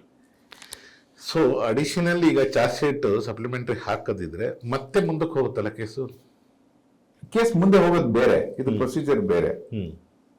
ಏನು ಅಡಿಷನಲ್ ಚಾರ್ಜ್ ಶೀಟ್ ಅಂತಂದ್ರೆ ಏನು ಬೇರೆ ಏನು ಇನ್ಕ್ಲೂಡ್ ಇರೋಲ್ಲ. ಓನ್ಲಿ 1% ಅಪ್ಲಿಕೇಶನ್, ಅವ್ರದ್ದು 164 ಸ್ಟೇಟ್ಮೆಂಟು, ಮತ್ತೆ ಅವ್ರನ್ನ ಅಡಿಷನಲ್ ವಿಟ್ನೆಸ್ ಅಂತ ಹೇಳ್ಬಿಟ್ಟು ಒಂದು ಕಲಂ ಮಾಡ್ತಾರೆ ಅಷ್ಟೇ.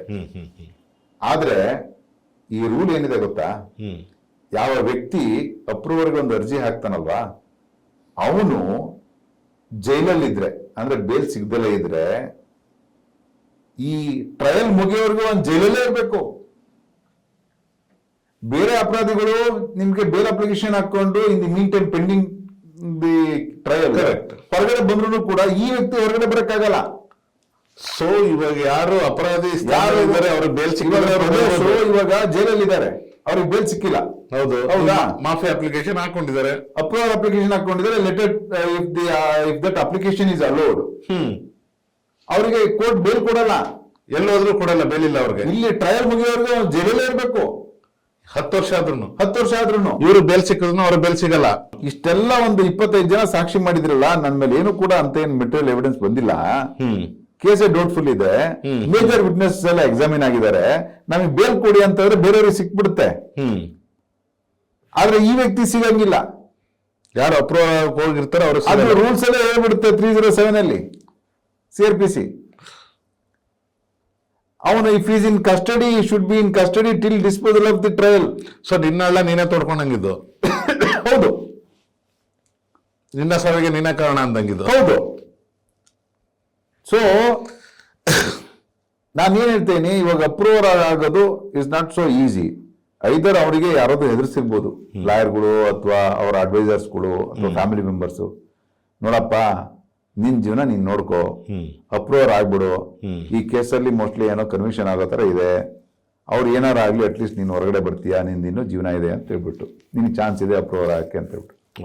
ಇಲ್ಲ indirectly the police in order to improve the witness the sanctity more strong. ಯಾಕಂದ್ರೆ ಇವಾಗ ಒಂದು 22 ಜನ 23 ಜನ ಆಗಿದ್ದಾರೆ ಅಂತ ತಿಳ್ಕೊಳ್ಳಿ, ಯಾಕೋ ನಂಗೆ ಕಾಂಕ್ರೀಟ್ ಆಗಿ ಸಿಗ್ತಾ ಇಲ್ಲ, ಈ ಕೇಸ್ ಸಿಗ್ಬೇಕಿತ್ತು, ಏನಾದ್ರು ಮಾಡಿ ನನ್ನ ಪ್ರಾಸಿಕ್ಯೂಷನ್ ನಾನು ಸ್ಟ್ರಾಂಗ್ ಮಾಡಬೇಕು. ಅದಕ್ಕೆ ವಯಸ್ಸು ಯಾಕೆ ಇವ್ರ ಮನೆ ಫ್ಯಾಮಿಲಿ ಕಡೆ ನಾನು ಪ್ಲೇ ಕಾರ್ಡ್ ಮಾಡಬಾರ್ದು ಅಂತ ಹೇಳ್ಬಿಟ್ಟು ಕೋಯರ್ಷನ್ ಯಾಕಿರ್ಬಾರ್ದು, ಅಂಡ್ಯೂ ಇನ್ಫ್ಲೂಯೆನ್ಸ್ ಯಾಕಿರ್ಬಾರ್ದು, ಇಲ್ಲಿಗಲ್ ಥ್ರೆಟ್ ಯಾಕಿರ್ಬಾರ್ದು. ಇಲ್ಲ ಈ ಕೇಸಲ್ಲಿ ನೀನು ಹೊರಗಡೆ ಹೋಗ್ತೇನೆ, ನೀನು ಅಪ್ರೂವರ್ ಆಗ್ಬಿಡು ಅಂತ ಹೇಳ್ಬಿಟ್ಟು ಇದೇ ರೀತಿ ಸುಮ್ಮನೆ ಇದು ಎದುರಿಸೋದು ಒಂದು ಭಾಗ. ಎದುರಿಸೋದಂತಲ್ಲ, ಅಲ್ಲಲ್ಲ ನಾನು ಹೇಳ್ತಾ ಇರೋದು ಒಬ್ಬ ವ್ಯಕ್ತಿಯನ್ನ, ಒಬ್ಬ ಆರೋಪಿಯನ್ನ ದುರುಪಯೋಗ ಪಡಿಸ್ಕೊಳೋದು ಪ್ರಾಸಿಕ್ಯೂಷನ್. ನಾನು ಇದರಲ್ಲಿ ದುರುಪಯೋಗ ಪಡಿಸ್ಕೊತೀರ ಅಂತ ನಾನು ಹೇಳ್ತಾ ಇಲ್ಲ, ಸಂದರ್ಭ ಹೇಳ್ತೇನೆ. ಹಲವಾರು ಕೇಸಲ್ಲಿ ನಾನು ನೋಡಿದೀನಿ, ಎಲ್ಲಿ ಕೇಸಲ್ಲಿ ಈ CBI ಕೇಸಸ್ಗಳಲ್ಲಿ, ಲೋಕಾಯುಕ್ತ ಕೇಸಸ್ಗಳಲ್ಲಿ ಯಾರಾದ್ರೂ ಒಬ್ಬ ಅಸಿಸ್ಟೆಂಟ್ ಹಣ ತಗೊಂಡಿರ್ತಾರಲ್ಲ, ಮೈನ್ ಬಾಸು ಅಥವಾ ಆಫೀಸರ್ಸು ಹಣ ತಗೊಂಡಿರಲ್ಲ, ಅಂತ ಟೈಮಲ್ಲಿ ನಿಮ್ ಬಾಸ್ ಮೇಲೆ ಎವಿಡೆನ್ಸ್ ಏನೂ ಇಲ್ಲ, ನೀನ್ ಜೈಲಿಗೆ ಏನ್ ಪ್ರಯತ್ನ, ನೀನ್ ಬರೀ ದಫೇದಾರ ಅಥವಾ PO, ನೀನ್ ಅಪ್ರೂವರ್ ಆಗ್ಬಿಡು. ಹೌದು ನಾನು ಹಣ ತಗೊಂಡೆ, ನಮ್ಮ ಬಾಸ್ ಹೇಳಿದ್ರು ಅದಕ್ಕೆ ನಾನು ಹಣ ತಗೊಂಡೆ, ದಯವಿಟ್ಟು ನನ್ಗೆ ಕ್ಷಮಿಸಿ, ನಾನು ಬಿಟ್ಬಿಡಿ, ನನ್ಗೆ ಕ್ಷಮಾಪಣೆ ಕೊಡಿ ಅಂತ ಹೇಳ್ಬಿಟ್ರು. ಸೊ ಆ ರೀತಿ ಸ್ಟ್ರಾಂಗ್ ಮಾಡ್ತಾರೆ ಕೇಸಸ್ನ. ಬಲವಾದ ಅಧಿಕಾರಿಗಳನ್ನ ಕೂಡ ಹಲವಾರು ಕೇಸಲ್ಲಿ ಸಿಗಾಕ್ಸಿರೋದು ಕೂಡ ಉಂಟು. ಅಂತ ಸಂದರ್ಭದಲ್ಲಿ ಆ ಸಾಕ್ಷಿ ವಿಚಾರಣೆ ಬಂದಾಗ ಏನ್ ಹೇಳ್ತಾರೆ, ಏನು ಎವಿಡೆನ್ಸ್ ಕೊಟ್ಟಿರ್ತಾರೆ ಮ್ಯಾಜಿಸ್ಟ್ರೇಟ್ ಮುಂದೆ, ಅದನ್ನ ಹೇಳ್ತಾರೆ. ಕ್ರಾಸಿಗೆ ಬಂದಾಗ ಇವೆಲ್ಲ ಎವಿಡೆನ್ಸ್ ಕೊಡು ಅಂತ ಹೇಳ್ಬಿಟ್ಟು ನಿನ್ಗೆ ಯಾರಪ್ಪ ಹೇಳಿದ್ದು, ನಿಂಗೆ ಪ್ರೆಸರ್ ಮಾಡಿದ್ದು, ನಂಗೆ CBI ಮಾಡಿದ್ರು, ಲೋಕಾಯುಕ್ತವ್ರು ಈ ತರ ಹೇಳೋ ಅಂತ ಹೇಳ್ಕೊಟ್ರು. So there is a 2 option according to you ಅಂತ ಹೇಳ್ತಾರೆ. ನಿಂಗೆ ಎದುರಿಸಿದ್ರಾ? ಹೌದು, ನಂಗೆ ಎದುರಿಸಿದ್ರು ಅಂತಾರೆ. ನಿಂಗೆ ಭಯ ಬಂದ್ಬಿಟ್ಟು ಈ ತರ ಸ್ಟೇಟ್ಮೆಂಟ್ ಕೊಟ್ಟ? ಹೌದು ಅಂತಾರೆ. ನೀನೇನೋ ಓದ್ದಲ್ಲ ಸೈನ್ ಮಾಡ್ದ? ಹೌದು ಅಂತಾರೆ. ಸೊ ಇವಾಗ ಹೇಳಿ, ಇವನು ಸುಳ್ಳು ಸಾಕ್ಷಿ ಕೊಟ್ನ, ನಿಜ ಸಾಕ್ಷಿ ಕೊಟ್ನ ಅಂತ? ನಮ್ಮ ಸೆಕ್ಷನ್ 308 ಆಫ್ CRPC ಒಂದು ಪ್ರಾವಿಷನ್ ಇದೆ.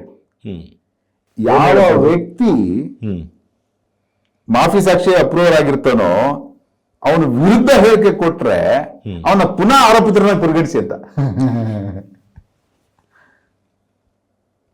ಅವನಿಗೆ ವಾಪಸ್ ಅಕ್ಯೂಸ್ ಮಾಡಿ ಅಂತ ಹೇಳ್ಬಿಟ್ಟು. ಇಂಥ ಸಂದರ್ಭದಲ್ಲಿ they have to be careful. ನೀವು ವಾಪಸ್ ಅವನ್ನ ಅಕ್ಯೂಸ್ಡ್ ಆಗಿ ಮಾಡ್ತೀರಾ? ಹೌದು. ಇಲ್ಲ, ಅವನ್ ಸತ್ಯನೇ ಹೇಳಿದ್ದಾನೆ, ನನಗೆ ಪ್ರೆಸರ್ ಇತ್ತು ಅದಕ್ಕೆ ನಾನು ಅಪ್ರೂವರ್ ಆದೆ. ಇವಾಗ ನೀವು ಕೇಳ್ತೀರಿ, ನಾನು ಸತ್ಯ ಹೇಳ್ತೀನಿ, according to me it is a truth. ನಾಳೆ ಪ್ರದೇಶ್ ಬಂದ್ಬಿಟ್ಟು ವಿಟ್ನೆಸ್ ಬಾಕ್ಸ್ ಅಲ್ಲಿ ನನಗೆ ಮನೆಯವ್ರ ಕಡೆಯಿಂದ ಬಲವಾದ ಒತ್ತಡ ಬಂತು, ತುಂಬಾ ಹೆದರ್ಸಿದ್ರು, ನೀನು ಈ ರೀತಿ ಹೇಳಿದ್ರೆ ನೀನ್ ಮಾತ್ರ ಬಚಾವಾಗ್ತಿ ಅಂತ ಹೇಳಿದ್ರು, ಅದಕ್ಕೋಸ್ಕರ ನಾನು ಸ್ಟೇಟ್ಮೆಂಟ್ ಕೊಟ್ಟೆ, ನಂಗೇನು ದಿಕ್ಕೆ ತೋಚ್ನಿಲ್ಲ ಅಂತ ಅನ್ಸಿದ್ರೆ ಹೇಳಿದ್ರೆ ನಿಮ್ದು ಪ್ರಾಸಿಕ್ಯೂಷನ್ ಕೇಸ್ ಏನಾಯ್ತು ಸರ್?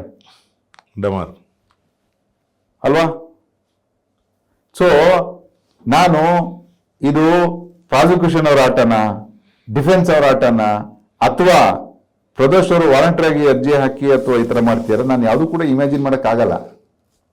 ಇದನ್ನು ಸತ್ಯಾನುಸತ್ಯ ಅಪರಾಧ ಸಾಬೀತಾಗುತ್ತೋ ಇಲ್ವೋ ಮಾನ್ಯ ನ್ಯಾಯಾಲಯದ ದೃಷ್ಟಿಗೆ ವಿವೇಚನೆಗೆ ಬಿಟ್ಟಂಥದ್ದು. ಸಾಕ್ಷಿಗಳನ್ನ ದಾಖಲಾತಿಗಳನ್ನ ಪರಿಶೀಲಿಸಿ ಅವರಿಗೆ ಸೂಕ್ತವಾದ ನಿರ್ಧಾರವನ್ನ ಕೊನೆ ಕೈಗೊಳ್ತಾರೆ. ನಿಮ್ಮ ಪ್ರಕಾರ ಈ ಕೇಸಲ್ಲಿ ಏನಾಗ್ಬೋದು ಸರ್? ಈ ನಿಮ್ಮ ನಾನು ಏನೇ ಹೇಳಿದ್ರು ಮಾನ್ಯ ನ್ಯಾಯಾಲಯದಲ್ಲಿ ಪೆಂಡಿಂಗ್ ಇರೋದ್ರಿಂದ ಅದು ಕಂಟೆಂಪ್ಟ್ ಆಗತ್ತೆ. ನಾನು ಒಂದು ಅಪ್ರೂವರ್ ಬಗ್ಗೆ ಏನು ಕಾನೂನಿದೆ ಅಂತ ಹೇಳ್ಬಿಟ್ಟು ಹೇಳ್ಬೋದು. ಅವರು ತಪ್ಪು ಮಾಡಿಲ್ಲ ಅಂತಲೂ ಹೇಳೋಕ್ಕಾಗಲ್ಲ, ಅಥವಾ ಮಾಡಿದಾರೆ ಅಂತಲೂ ಹೇಳೋಕ್ಕಾಗಲ್ಲ. ಅದಕ್ಕೆ ನಂತರ ಅದು ವಿಧಿ ಅವ್ರ ಹಣೆಯಲ್ಲಿ ಬರೆದಿತ್ತು, ಈ ರೀತಿ ನೀನು ಸರ್ವಾಸ ಅನುಭವಿಸ್ಬೇಕು ಅಂತ ಹೇಳ್ಬಿಟ್ಟು ಇದೆಯಾ? ಇವಾಗ ಎಷ್ಟೋ ಜನ ಮೊನ್ನೆ ರಾಮನಗರದಲ್ಲಿ ಒಂದು ಫಂಕ್ಷನ್ ಇದ್ದಾಗ DK ಶಿವಕುಮಾರ್ ಅವರಿಗೆ DK ಬಾಸ್ ಅಂತ ಕೂಗಿದ್ದಾರೆ, ಡಿ ಬಾಸ್ ಅಂತ ಕೂಗಿದ್ದಾರೆ. ಆದ್ರೆ ಜನಗಳ ಕ್ರೇಜ್ ಇನ್ನೂ ಇದೆ. ನಿಮಗೆ ಎಷ್ಟೋ ಜನ ಎಕ್ಸ್ಪೆಕ್ಟ್ ಮಾಡ್ಬೋದು, ಇಲ್ಲ ಇವನು ತಪ್ಪು ಮಾಡಿದಾನೆ ಶಿಕ್ಷೆ ಆಗ್ಲಿ ಅಂತ ಹೇಳ್ಬಿಟ್ಟು, ಬಟ್ ಅಮಾಯಕ ಜೀವನ ತೆಗೆದುಬಿಟ್ಟಿದ್ದಾನೆ ಅಂತ ಹೇಳ್ಬಿಟ್ಟು. ಎಷ್ಟೋ ಜನ ಹೇಳ್ತಾರೆ, ಏನೇ ಇರ್ಲಿ ಅವನೊಬ್ಬ ಆಯ್ತು, ಇಷ್ಟು ವರ್ಷ ಶಿಕ್ಷೆ ಆಗಿದೆ, ಅಟ್ಲೀಸ್ಟ್ ಮುಂದೆ ಒಳ್ಳೇದಾಗ್ಬೋದು, ಒಬ್ಬ ಒಳ್ಳೆ ನಟನಾಗಿದ್ದ, ಅವನಿಂದ 1000 ಜನ ಇನ್ಸ್ಪೈರ್ ಆಗಿದ್ದಾರೆ, ಸೊ ಒಳ್ಳೇದಾಗ್ಲಿ ಅಥವಾ ಹೊರಗಡೆ ಬರಲಿ. ಯಾಕಂದ್ರೆ ನಿಮಗೆ 1,000 1,500 ಏನು ಮರ್ಡರ್ ಕೇಸಸ್ ಅಂತ ನಾವು ಹೇಳಿದ್ವಿ ಅಲ್ಲ, ವರ್ಷಕ್ಕೊಂದು 2,000 ಪ್ರಕರಣ, ಒಂದು 100 ಕೇಸ್ ಬಿಟ್ಟರೆ ಇನ್ನೆಲ್ಲ ಕೇಸಲ್ಲಿ ಎಲ್ಲ ಖುಲಾಸೆನೇ ಆಗ್ತಾರೆ. ಕರೆಕ್ಟ್. ನಮಗೆ CCTV ಫುಟೇಜ್ ಇರ್ಬೋದು ಸರ್, CCTV ಫುಟೇಜ್ ಇರ್ಬೋದು, ಆಯ್ತಾ, ಎವಿಡೆನ್ಸ್ ಇರ್ಬೋದು, ಅವನೇ ತಗೊಂಡು CCTV ನೋಡಿದ್ರೆ ಅವನೇ ಕರೆದಾಕಿರ್ತಾನೆ. ಅಂತ ಕೇಸಲ್ಲಿ ವಿಟ್ನೆಸ್ಗಳು ಬಂದ್ಬಿಟ್ಟು ಹಾಸ್ಟೆಲ್ ಆಗಿರ್ತಾರೆ, ಆಯ್ತಾ. ಸೊ ನಿಮ್ಗೆ ಎಂತ ಸಾಕ್ಷಿಗಳು ಇದ್ರೂ ಕೂಡ ಹಾಸ್ಟೆಲ್ ಆಗಿರೋದ್ರಿಂದ ಅವನು ಹೊರಗಡೆ ಬಂದೇ ಬರ್ತಾನೆ. ನಿಮ್ಗೆ 1000 ಜನ ಆರೋಪಿತರುಗಳು, ನಿಜವಾದ ರೌಡಿಗಳು, ನಿಜವಾದ ಕೊಲೆಗಾರರು, ಹ್ಯಾಬಿಚುವಲ್ ಅಫೆಂಡರ್ಸ್ ಕೂಡ ಹೊರಗಡೆ ಬರ್ತಾ ಇದ್ದಾರೆ. ಹಾಗಂತ ನೀವು ಹೊರಗಡೆ ಬನ್ನಿ ಅಂತಲ್ಲ, ನೀವು ನಿಮ್ಮ ಡಿಫೆನ್ಸ್ನ ಎತ್ತಿ ಹಿಡಿದು ನ್ಯಾಯಯುತವಾಗಿ ಹೊರಗಡೆ ಬನ್ನಿ ಅಂತ ಹೇಳ್ಬೋದು. ನಾವೊಂದು ಅವರಿಗೆ ಹೇಳ್ಬೋದು, ಒಂದು ವಿಶಸ್ ಹೇಳ್ಬೋದು, ಒಳ್ಳೇದಾಗ್ಲಿ ಎಲ್ರಿಗೂ. ಯಾಕಂದ್ರೆ ನಾವೊಂದು ಒಂದು ಕಡೆ ಒಳ್ಳೇದಾಗ್ಲಿ ಅಂತ ಬಯಸಿದಾಗ ನಾವು ಇನ್ನೊಂದು ಮುಖನೂ ಕೂಡ ನೋಡ್ಬೇಕಾಗತ್ತೆ. ಕರೆಕ್ಟ್. ರೇಣುಕಾ ಸ್ವಾಮಿ ಮಗು ಇರ್ಬೋದು, ಅವರ ಹೆಂಡತಿ ಇರ್ಬೋದು, ಅವರ ಕುಟುಂಬಕ್ಕೆ ಇವಾಗ ಹೋದಂತ ಜೀವನ ವಾಪಸ್ ತಂದು ಕೊಡೋಕ್ಕಂತೂ ಸಾಧ್ಯನೇ ಇಲ್ಲ, ರಿಪ್ಲೇಸ್ ಮಾಡ್ಲಿಕ್ಕೂ ಸಾಧ್ಯನೇ ಇಲ್ಲ. ಆ ಕುಟುಂಬದವರು ಕೂಡ ನ್ಯಾಯವನ್ನ ಬಯಸ್ತಾರೆ, ಅವರಿಗೂ ನ್ಯಾಯ ಸಿಗ್ಲಿ, ಇವರಿಗೂ ನ್ಯಾಯ ಸಿಗ್ಲಿ, ಸೊ ಎಲ್ರಿಗೂ ಒಳ್ಳೇದಾಗ್ಲಿ ಅಂತ ಹೇಳ್ಬಿಟ್ಟು ನಾವು ಹೇಳ್ಬೋದು. ಸರ್, ಇನ್ನೊಂದು ಡಿಜಿಟಲ್ ಎವಿಡೆನ್ಸ್ನ ಎಷ್ಟು % ಪರಿಗಣಿಸ್ಬೋದು ಸರ್? ಮೊದಲೆಲ್ಲ ನಿಮಗೆ ಡಿಜಿಟಲ್ ಎವಿಡೆನ್ಸ್ ಏನು ಇರಲಿಲ್ಲ ಸರ್. ಏನು ಟವರ್ ಲೊಕೇಶನ್ ಒಂದು ಮ್ಯಾಕ್ಸಿಮಮ್ ನೋಡ್ತಾ ಇದ್ರು, ಅಥವಾ ಕಾಲ್ ಲಾಕ್ಸ್ ಮಾತ್ರ ನೋಡ್ತಾ ಇದ್ರು. ಇವಾಗ ಡಿಜಿಟಲ್ ಎವಿಡೆನ್ಸ್ ಅಂತಂದ್ರೆ ನಿಮಗೆ CCTV ಫುಟೇಜ್, ಆಯ್ತಾ, ಟವರ್ ಲೊಕೇಶನ್, ನಿಮ್ಮ ಮೊಬೈಲ್ ಯೂಸ್ ಆಗಿರೋ ಸಿಗ್ನಲ್ಗಳು ಯಾವ ಲೊಕೇಶನ್ ಇಂದ ಆಗಿದೆ, ಆಮೇಲೆ ಆ ಲೊಕೇಶನ್ಗೆ ಹೋದಂಥ ಸಂದರ್ಭದಲ್ಲಿ ನಿಮ್ದು ಫುಟ್ ಪ್ರಿಂಟ್ ಇರ್ಬೋದು. ಈ ಕೇಸಲ್ಲಿ ಈ ದರ್ಶನ್ ಅವ್ರದ್ದು ಶೂಸ್ ಕೆಳಗಡೆ ಇದ್ದಂಥ ಮಣ್ಣು, ಆ ಸ್ಥಳದಲ್ಲಿದ್ದಂಥ ಮಣ್ಣನ್ನು ಎರಡನ್ನೂ ಕೂಡ FSL ಕಳಿಸಿದ್ದಾರೆ. ಆ ಎರಡನ್ನೂ ಕೂಡ FSL ಇಂದ ಒಬ್ಬನೇ ಸರ್ ಸೇಮ್ ಮಣ್ಣಿದೆ, ಹಂಗಾಗಿ ಅವ್ರು ಅಲ್ಲಿಗೆ ಹೋಗಿದ್ರು ಅಂತ ಹೇಳ್ಬಿಟ್ಟು. ಯಾಕೆ ಆಮೇಲೆ ತೊಗೊಂಡೋಗ್ಬಿಟ್ಟು ಮಣ್ಣು ಮೆತ್ಬಿಟ್ಟು ಅದನ್ನ ಮಾಜರ್ ಮಾಡೋಕ್ಕಾಗಲ್ವಾ? ಮಾಡ್ಬೋದು. ಈ ರೀತಿ ತನಿಖೆ ಮಾಡಿದ್ರಲ್ಲ ಈ ಶಾಮಿಯಾನ ಹಾಕೊಂಡು ಅನ್ನಪೂರ್ಣೇಶ್ವರಿ ನಗರದಲ್ಲಿ. ಬೇರೆ ಯಾವ ಕೇಸಲ್ಲೂ ಶಾಮಿಯಾನ ಹಾಕೊಂಡು ನಾನು ತನಿಖೆ ಮಾಡಿರೋದು ನಾನು ನೋಡಿಲ್ಲ. ಶಾಮಿಯಾನ ಮೋಸ್ಟ್ಲಿ ಪೊಲೀಸ್ ಸ್ಟೇಷನ್ ಹಾಕೇ ಇಲ್ಲ ಇದುವರೆಗೂ. ಮದುವೆ ಮನೆಗೆ ಹಾಕ್ತಿದ್ರು, ಇಲ್ಲ ಮದುವೆ ಮನೇಲಿ ಇರ್ತಿತ್ತು, ಇಲ್ಲ ತಿಥಿ ಮನೇಲಿ ಇರ್ತಿತ್ತು. ಹೌದು. ಇಲ್ಲ ಯಾವ್ದಾದ್ರು ಬೇರೆ ಪ್ರೋಗ್ರಾಮ್ಗಳಿರ್ತಿತ್ತು ರಾಜಕೀಯವಾಗಿ. ಯಾವ ಕೇಸಿನ ತನಿಖೆಯಲ್ಲೂ ಶಾಮಿಯಾನ ಹಾಕೊಂಡು ತನಿಖೆ ಮಾಡಿದ್ ನಾನು ನೋಡಿಲ್ಲ. ಈ ಕೇಸಲ್ಲಿ ಶಾಮಿಯಾನ ಹಾಕೊಂಡು ತನಿಖೆ ಮಾಡಿದ್ದಾರೆ. ಮೋಸ್ಟ್ಲಿ ಲಾಸ್ಟಿಗೆ ಶಾಮಿಯಾನನೇ ಆಗುತ್ತಾ ಅಂತ. ಸೊ ಹಂಗಾಗಿ ನಾನು ಯಾಕಂದ್ರೆ ನಮ್ಮ ಕರ್ನಾಟಕ ಪೊಲೀಸ್ ಇದರಲ್ಲ, ಅದು ನಾವು ಹೆಮ್ಮೆ ಅಂತಾನು ಹೇಳ್ಬೋದು ಸರ್. ಯಾಕಂದ್ರೆ I have seen many honest police officers. ಎಲ್ಲರೂ ಕೂಡ ಹಾನೆಸ್ಟೇ ಸರ್, ಎಲ್ಲರೂ ಕೂಡ ಒಳ್ಳೇದು ಮಾಡಬೇಕು ಅಂತಾನೆ ಇರ್ತಾರೆ. ಈ ರಾಜಕಾರಣಿಗಳ ಹಸ್ತಕ್ಷೇಪ ಇಲ್ಲ ಅಂತಂದ್ರೆ ಕೂಡ ಎಲ್ಲ ವ್ಯಕ್ತಿಗಳು ಕೂಡ ಆರಾಮಾಗಿ ಅವ್ರದ್ದು ಏನಿದೆಯೋ ಅವ್ರ ಕೆಲಸನ ಮಾಡ್ತಾರೆ. ಇವಾಗ ಈ ಸಂದರ್ಭ ಏನಾಗಿದೆ, ನಂಗೆ ಒಂದು ಠಾಣೆಗೆ ಹೋಗ್ಬೇಕಂದ್ರೆ 1 ಕೋಟಿ 1.5 ಕೋಟಿ ಕೊಡೋಂಥ ಪರಿಸ್ಥಿತಿ ಬಂದಿದೆ. ನೀವು ಒಬ್ಬ ಅಧಿಕಾರಿ ಹತ್ರ ನೀನು 1 ವರ್ಷಕ್ಕೆ 1.5 ಕೋಟಿ 2 ಕೋಟಿ ನಾನು ತಗೊಂಡು ನಾನೊಂದು ಪೊಸಿಷನ್ ಕೊಡ್ತೀನಿ ಅಂತಂದ್ರೆ ಆ ವ್ಯಕ್ತಿ ಏನ್ ಮಾಡ್ಬೇಕು? ನೀನು ರಾಜ ಕರೆಕ್ಟ್ ಆಗಿದ್ರೆ ಪ್ರಜೆನೂ ಕೂಡ ಕರೆಕ್ಟ್ ಆಗಿರ್ತಾನೆ, ಅಧಿಕಾರಿಗಳು ಕರೆಕ್ಟ್ ಆಗಿರ್ತಾರೆ. ಅದಕ್ಕೆ ಫಸ್ಟ್ ಹೇಳೋದು, ಯಾವ ವ್ಯಕ್ತಿ ಚುನಾವಣೆ ನಿಲ್ತಾನೆ ಅವನು ಕರೆಕ್ಟ್ ಆಗಿದ್ರೆ ಜನನೂ ಕೂಡ ಕರೆಕ್ಟ್ ಆಗಿರ್ತಾರೆ. ಸೊ ಒಬ್ಬ ರಾಜ್ಯದಲ್ಲಿ ಮಂತ್ರಿಗಳು ಇರ್ಬೋದು ಅಥವಾ ಶಾಸಕರು ಇರ್ಬೋದು, ಆ ಭಾಗದ್ದು ಅಥವಾ ಯಾವುದೇ ಹೈಯರ್ ಆಫೀಸರ್ಸ್ ಇರ್ಬೋದು, without any expectation on merit ಏನಾದ್ರು ನೀವು ಡೆಪ್ಯೂಟ್ ಮಾಡಿದ್ರೆ ಸರ್ ಲಾ ಅಂಡ್ ಆರ್ಡರ್ ಕಡಿಮೆ ಆಗೇ ಆಗುತ್ತೆ ಸರ್. ಆಟೋಮೆಟಿಕ್ ಆಗಿ ಅವ್ರ ಮನ್ಸಿಗೆ ಬರೋದು ನಾನು ದುಡ್ಡು ಮಾಡ್ಕೋಬೇಕು ಅಂತ ಹೇಳ್ಬಿಟ್ಟು ನಾನು ಕೆಲಸ ಮಾಡಬೇಕು ಅಂತ ಬರುತ್ತೆ. ಹೌದು, ನಾನು CM ಮೆಡ್ಲ್ ತಗೋಬೇಕು, ರಾಷ್ಟ್ರಪತಿ ಮೆಡ್ಲ್ ತಗೋಬೇಕು, ನಾನು ಕೆಲಸ ಮಾಡಬೇಕು, ನನ್ನ ಕೆಲಸದಿಂದ ನನಗೆ ಪ್ರಮೋಷನ್ ಬರಬೇಕು, 4 ಜನ ಹೊಗಳ್ಬೇಕು, ಇಂಥವ್ರನ್ನೆಲ್ಲ ಕಟ್ಟಾಕ್ಬೇಕು, ನನ್ನ ಜಾಗದಲ್ಲಿ ರೌಡಿಸಮ್ ಇರಬಾರ್ದು, ನನ್ನ ಜಾಗದಲ್ಲಿ ಮೋಸ ಇರಬಾರ್ದು, ನನ್ನ ಜಾಗದಲ್ಲಿ ಲ್ಯಾಂಡ್ ಮಾಫಿಯಾ ಇರಬಾರ್ದು ಅಂತ. ಇವಾಗಿನ ಸ್ಟೇಷನ್ ಇವಾಗ ನೋಡಿ, ಕೆಲವೊಂದು ರೂರಲ್ ಸೈಡ್ ಬರೀ land mafia, Bengaluru rural especially. ಹೌದು, ನೆಲಮಂಗಲ ಇರ್ಬೋದು, ದೇವನಹಳ್ಳಿ ಇರ್ಬೋದು, ಹೊಸೂರು ರೋಡ್ ಇರ್ಬೋದು, ಈ ಕಡೆ ಕನಕಪುರ ಇರ್ಬೋದು, ರಾಮನಗರ ಇರ್ಬೋದು, ಬಿಡದಿ ಇರ್ಬೋದು, ಆನೇಕಲ್ ಇರ್ಬೋದು ಸರ್, ಎಲ್ಲ ಲ್ಯಾಂಡ್ ಡೀಲಿಂಗ್ಸು. ಏನಕ್ಕೆ ಲ್ಯಾಂಡ್ ಡೀಲಿಂಗ್ಸು? ಹಿಂಗೆ ಒಂದೊಂದು ಪೋಸ್ಟ್ಗೂ ನಾನು ಹಣ ಅಂತ ಕೊಟ್ಕೊಂಡು ನಾನು ದುಡ್ಡು ಮಾಡಬೇಕು ಅಂತ ಒಬ್ಬ ವ್ಯಕ್ತಿ ಮನಸ್ಸು ಬಂದರೆ ನಿನಗೆ ನ್ಯಾಯ ಕೊಡಲಿಕ್ಕೆ, ನ್ಯಾಯದಾನ ಮಾಡಲಿಕ್ಕೆ ಜನಗಳಿಗೆ ಭಾಳ ಕಷ್ಟ. ಹಾಗಾಗಿ ಇವಾಗಿನ ಸಂದರ್ಭದಲ್ಲಿ ರೈತರು, ಸಾಮಾನ್ಯ ಜನಗಳು, ಸಾಮಾನ್ಯ ನಾಗರಿಕರು, ಪೊಲೀಸ್ ಸ್ಟೇಷನ್ ಆಗಿರ್ಬೋದು, ರೆವಿನ್ಯೂ ಡಿಪಾರ್ಟ್ಮೆಂಟ್ ಆಗಿರ್ಬೋದು, ಸಬ್ ರಿಜಿಸ್ಟರ್ ಆಫೀಸ್ ಇರ್ಬೋದು, ಅರಣ್ಯ ಇಲಾಖೆ ಇರ್ಬೋದು, ಎಲ್ಲ ಇಲಾಖೆಯಲ್ಲಿ ಬರೀ ಬಲಿಷ್ಠವಂತರುಗಳಿಗೆ ಮಾತ್ರ ಇದು ಕಾಲ ಆಗಿದೆ. ಇದನ್ನೆಲ್ಲ ನಾವು ಹೋಗಾಡಿಸ್ಬೇಕು ಅಂತ ಹೇಳಿದ್ರೆ ಮೊದಲು ನಾನು ಒಳ್ಳೆಯವನಾಗಬೇಕು, ಆಮೇಲೆ ಸಮಾಜ ಪರಿವರ್ತನೆ ಮಾಡಲಿಕ್ಕೆ ಪ್ರಯತ್ನ ಮಾಡಬೇಕು. ಸೊ ಮುಂದೊಂದು ದಿನ ನಮ್ಮ ಕನಸಿನ ರಾಮರಾಜ್ಯ ಆಗಲಿ ಅಂತ ಹೇಳ್ಬಿಟ್ಟು ಬಯಸೋಣ sir. Yes sir, thank you. ಇನ್ನೊಂದು ನಿಮಿಷ ಸರ್, ಇದುವರೆಗೂ ಸುಪ್ರೀಂ ಕೋರ್ಟ್ಗೆ ಬೇಲ್ ಕ್ಯಾನ್ಸಲೇಷನ್ಗಾಗಲಿ ಬೇರೆ ಬೇರೆ ವಿಚಾರಕ್ಕಾಗಲಿ ಎಷ್ಟು ಕೇಸ್ ಹೋಗಿದೆ? ಅಂದರೆ ದರ್ಶನ್ ಅವ್ರ ಕೇಸ್ನ ಇಟ್ಕೊಂಡು ಹೇಳ್ತಾ ಇರೋದು. ಒಂದು ನಿಮಿಷ ಇರಲೇ, ಇದನ್ನ ನಾವು ಮಾತಾಡೋದಕ್ಕಿಂತ ಫಸ್ಟ್ ಹಾಕ್ರಿ, ಅದಾದ್ಮೇಲೆ ಕಂಟಿನ್ಯೂ ಮಾಡಿ ಸರ್. ಇದುವರೆಗೂ ದರ್ಶನ್ ಕೇಸ್ ಅವ್ರು ಬಿಟ್ರೆ ಈಗ ಸುಮಾರು ಕೇಸ್ಗಳು ನೋಡಿದ್ದೀರಾ, ರಾಜಕೀಯ ವ್ಯಕ್ತಿಗಳದ್ದು ಮರ್ಡರ್ ಕೇಸ್ ಆಗಲಿ ಬೇರೆ ಬೇರೆ ಕೇಸ್ಗಳೆಲ್ಲ ಕನ್ವಿಕ್ಟ್ ಆಗಿ ಇದಾಗಿದ್ದು. ಸೊ ಅದನ್ನು ಬಿಟ್ಟರೆ ಇದೊಂದು ದರ್ಶನ್ ಅವ್ರ ಕೇಸ್ ಮಾತ್ರ ಏನಕ್ಕೆ ಬೇಲ್ ಕ್ಯಾನ್ಸಲೇಷನ್ಗೆ ಸುಪ್ರೀಂ ಕೋರ್ಟ್ಗೆ ಹೋದ್ರು? ಅದು ಆ ಥರ ಅಂದರೆ ದೊಡ್ಡ ದೊಡ್ಡ ಲಾಯರ್ಗಳನ್ನ ಇಟ್ಕೊಂಡು ಅಷ್ಟೊಂದು ಇಂಟ್ರೆಸ್ಟ್ ಏನಿದೆ? ಅಂದರೆ ಯಾರು ಪ್ರಪಂಚದಲ್ಲಿ ಮಾಡಿಲ್ಲದೆ ಇರೋ ಅಪರಾಧ ಮಾಡಿಲ್ಲ ಅಂತ ಜನಗಳೊಂದು ಇದ್ದಿದೆ. ಇವಾಗಲೂ ಜನಗಳು ಹೇಳ್ತಾರೆ ದರ್ಶನ್ ಏನು ಮಾಡಿದ್ದಾನೆ, ಅವನು ಹೆಲ್ಪ್ ಮಾಡಿಲ್ವಾ, ಅವನೊಬ್ಬ ಟಾರ್ಗೆಟ್ ಮಾಡ್ತಾ ಇದ್ದಾರೆ. ಇದ್ರ ಹಿಂದೆ ಸುಮಾರು ಜನ ರಾಜಕಾರಣಿಗಳಿದ್ದಾರೆ, ಅದು ಇದು ಅಂತ ಹೇಳ್ತಾರೆ. ರಾಜಕಾರಣಿಗಳೇ ಕಳಿಸಿರೋದು ಸುಪ್ರೀಂ ಕೋರ್ಟ್ಗೆ ಹೋಗ್ಬೇಕಂತ ಅಂದ್ಬಿಟ್ಟು ಅಂತ ಹೇಳ್ತಾರೆ. ಸರ್ ನಾನು ಇದೊಂದು ಕಾಮೆಂಟ್, ಯಾಕಂದ್ರೆ it's a right of every state of the prosecution agree to file appeal in the supreme court. ನಾನು ಇದನ್ನ ಕೇಳ್ತಾ ಇರೋದು ಕೂಡ ಸೋಷಿಯಲ್ ಮೀಡಿಯಾದಲ್ಲಿ ಬಂದಿದೆ. ಏನಾಗುತ್ತೆ ನೋಡಿ, it is very highly sensitive case. ನಿಮಗೆ ಬೆಳಗ್ಗೆಯಿಂದ ಸಾಯಂಕಾಲ ಹಾಕಿದ್ರೆ ನಮ್ಮ ಜನ ದರ್ಶನ್ ಬಗ್ಗೆ ಅಷ್ಟೊಂದು ಇಂಟ್ರೆಸ್ಟು, ಏನಾಗುತ್ತೆ ಏನೋ ಅಂತ ಹೇಳ್ಬಿಟ್ಟು. ನಾನಂತೂ ಕೆಲವೊಂದು ಹೋಟ್ಲಿಗೆ ಹೋದಾಗ, ಸರ್ ದರ್ಶನ್ ಹೊರಗಡೆ ಬರಲ್ವ ಸರ್ ಅಂತ ಕೇಳ್ತಾರೆ. ಕೆಲವರು ಡೈರೆಕ್ಟರ್ಗಳು ಪ್ರೊಡ್ಯೂಸರ್ಗಳು ಏನೋ ಅಡ್ವಾನ್ಸ್ ಕೊಡ್ತೀವಿ ಅವ್ರ ಜೊತೆ ಫಿಲ್ಮ್ ಮಾಡಬೇಕಿತ್ತು ಅಂತ ಸ್ಟೋರಿ ಹಿಡ್ಕೊಂಡು ಓಡಾಡ್ತಾ ಇದ್ರಲ್ಲ, ಅವರು ಕೂಡ ನಂಗೆ ಫೋನ್ ಮಾಡಿ ಕೇಳಿದ್ದಾರೆ, ಸರ್ ನಮ್ಮ ಬಾಸ್ ಹೊರಗಡೆ ಬರಲ್ವಾ ಸರ್, ಯಾವ ಬರ್ತಾರೆ ಸರ್, ಒಂದು ಒಳ್ಳೆ ಸ್ಟೋರಿ ಇತ್ತು ಸರ್, ಅವರು ಒಪ್ಕೊಂಡಿದ್ರು ಸರ್, ಮಾಡಬೇಕಿತ್ತು ಸರ್, ಸೊ ಬಂದರೆ ಒಳ್ಳೇದಾಗತ್ತೆ ಸರ್, ನಮ್ಮ ಇಂಡಸ್ಟ್ರಿ ತುಂಬ ಕಾಯ್ತಾ ಇದೆ ಸರ್, ಇವಾಗಿನ ಸಮಯದಲ್ಲಿ ಯಾರು ಕೂಡ ಒಳ್ಳೆ ಮಟ್ಟದಲ್ಲಿ ನಮ್ಮ ಚಲನಚಿತ್ರಗಳು ಬರ್ತಾ ಇಲ್ಲ ಕನ್ನಡ ಇಂಡಸ್ಟ್ರೀಲಿ, ಸೊ ಒಳ್ಳೆ ನಾಯಕರು ಕೊರತೆ ಇದೆ, ಸೊ ಹಾಗಾಗಿ ಯಾವ ಬರ್ತಾರೆ ಸಾರ್ ಅಂತ ಕೇಳ್ತಾರೆ. ಒಂದು ಕನ್ಸರ್ನ್ ಅವ್ರದ್ದು ಬೇರೆ ಇರುತ್ತೆ. ಕರೆಕ್ಟ್. ಆಯ್ತಾ? ಸೊ ಈ ಕನ್ಸರ್ನ್ ಬೇರೆ. ಕೆಲವೊಬ್ರು ಲಾಭದಿಂದ ಕೇಳ್ತಾರೆ, ಕೆಲವೊಬ್ರು ಅವ್ರದ್ದು ಅಭಿಮಾನದಿಂದ ಕೇಳ್ತಾರೆ, ಅದು ಬೇರೆ.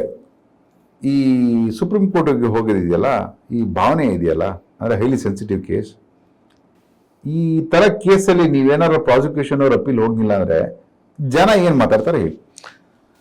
ಜನ ಒಂದು ಭಾಗಕ್ಕೆ ಬಿಡಿ, ನೀವು ಪ್ರಿಜುಡಿಸ್ ಆಗಬೇಡಿ. ಪ್ರಾಸಿಕ್ಯೂಷನ್ ಆಗ್ಲಿ ಅಕ್ಯೂಸ್ ಆಗ್ಲಿ ನೀವು ಪ್ರಿಜುಡಿಸ್. ನಾನೊಬ್ಬ ಸಾಮಾನ್ಯ ಮನುಷ್ಯ, ನೋಡಪ್ಪ ಅಂತ ಕ್ರೂರವಾಗಿ ಮಾಡ್ರಾಗಿತ್ತು, ಆಯ್ತಾ, ಅಂತವ್ರಿಗೆ ಬೇಲ್ ಕೊಟ್ರಲ್ಲ, ಹೋಗ್ಲಿ ಅದನ್ನ ಸುಪ್ರೀಂ ಕೋರ್ಟ್ ಅಲ್ಲಿ ಒಬ್ರು ಚಾಲೆಂಜ್ ಮಾಡಬಾರ್ದ? ಇವರು ಪೊಲೀಸರೆಲ್ಲ ಡೀಲ್ ಆಗ್ಬಿಟ್ಟಿದ್ದಾರೆ. ಅದು ಜನಗಳು ಮಾತಾಡ್ತಾರೆ, ಚಾನಲ್ ಮಾಧ್ಯಮದವರು ಮಾತಾಡ್ತಾರೆ, ಎಲ್ಲರೂ ಮಾತಾಡ್ತಾರೆ. ಮೇನ್ ನಾನು ಕೇಳ್ತಾ ಇರೋದೇನಂತ ಒಂದು ಆಸ್ಪೆಕ್ಟ್. ಎರಡನೇ aspect, when there is evidence from collection of body, collection of evidence and the brutality of that murder. Sir ಏನೋ ಒಂದು ತಲೆಗೆ ಹೊಡೆದ್ಬಿಟ್ಟು ಮರ್ಡರ್ ಆಗಿದ್ರೆ ಅದು ಬೇರೆ. ಮೊನ್ನೆ ನಾನು ಕೂಡ ಯಾವುದೋ ಒಂದು ಬೇಲ್ ಮ್ಯಾಟರ್ಲಿ ಅಂದ್ರೆ ಹೋಗ್ತಿರ್ತಕ್ಕಂಥ ವ್ಯಕ್ತಿಗೆ ಜಮೀನು ವಿಚಾರದಲ್ಲಿ ಮಾತುಕತೆ ಆಗುತ್ತೆ, ಅವನಿಗೆ ಹೊಡಿತಾರೆ, ಅವನ ಚರಂಡಿಗೆ ಹೋಗಿ ಬಿದ್ದು ತಲೆನ ಸಿಮೆಂಟಿಗೆ ಹೋಗ್ಬಿಟ್ಟು ಹೊಡ್ಕೊಂಡು ಬ್ಲೀಡಿಂಗ್ ಆಗ್ತಾನೆ, ಕೊನೆಗೆ ಇವರು ಹೊಡೆದಿರ್ತಾರೆ, ತಲೆಗೆ ಇಂಜುರಿನೂ ಆಗಿರುತ್ತೆ, ಬಿದ್ದುಬಿಟ್ಟು ಅವ್ನು ಸತ್ತೋಗ್ತಾನೆ ವ್ಯಕ್ತಿ. ಸೊ ಅದರಲ್ಲಿ ಫ್ಯಾಮಿಲಿ ಮೆಂಬರ್ಸ್ ಎಲ್ಲರೂ ಆರೋಪಿತರನ್ನ ಮಾಡಿರ್ತಾರೆ, ಸಿವಿಲ್ ಡಿಸ್ಪ್ಯೂಟ್ ಇರುತ್ತೆ, ಕೋರ್ಟ್ ಇರುತ್ತೆ, ಸಿವಿಲ್ ಡಿಸ್ಪ್ಯೂಟ್ ಇರೋದ್ರಿಂದ ಫ್ಯಾಮಿಲಿ ಎಲ್ಲರೂ ಮಾಡಿರ್ಬೋದು.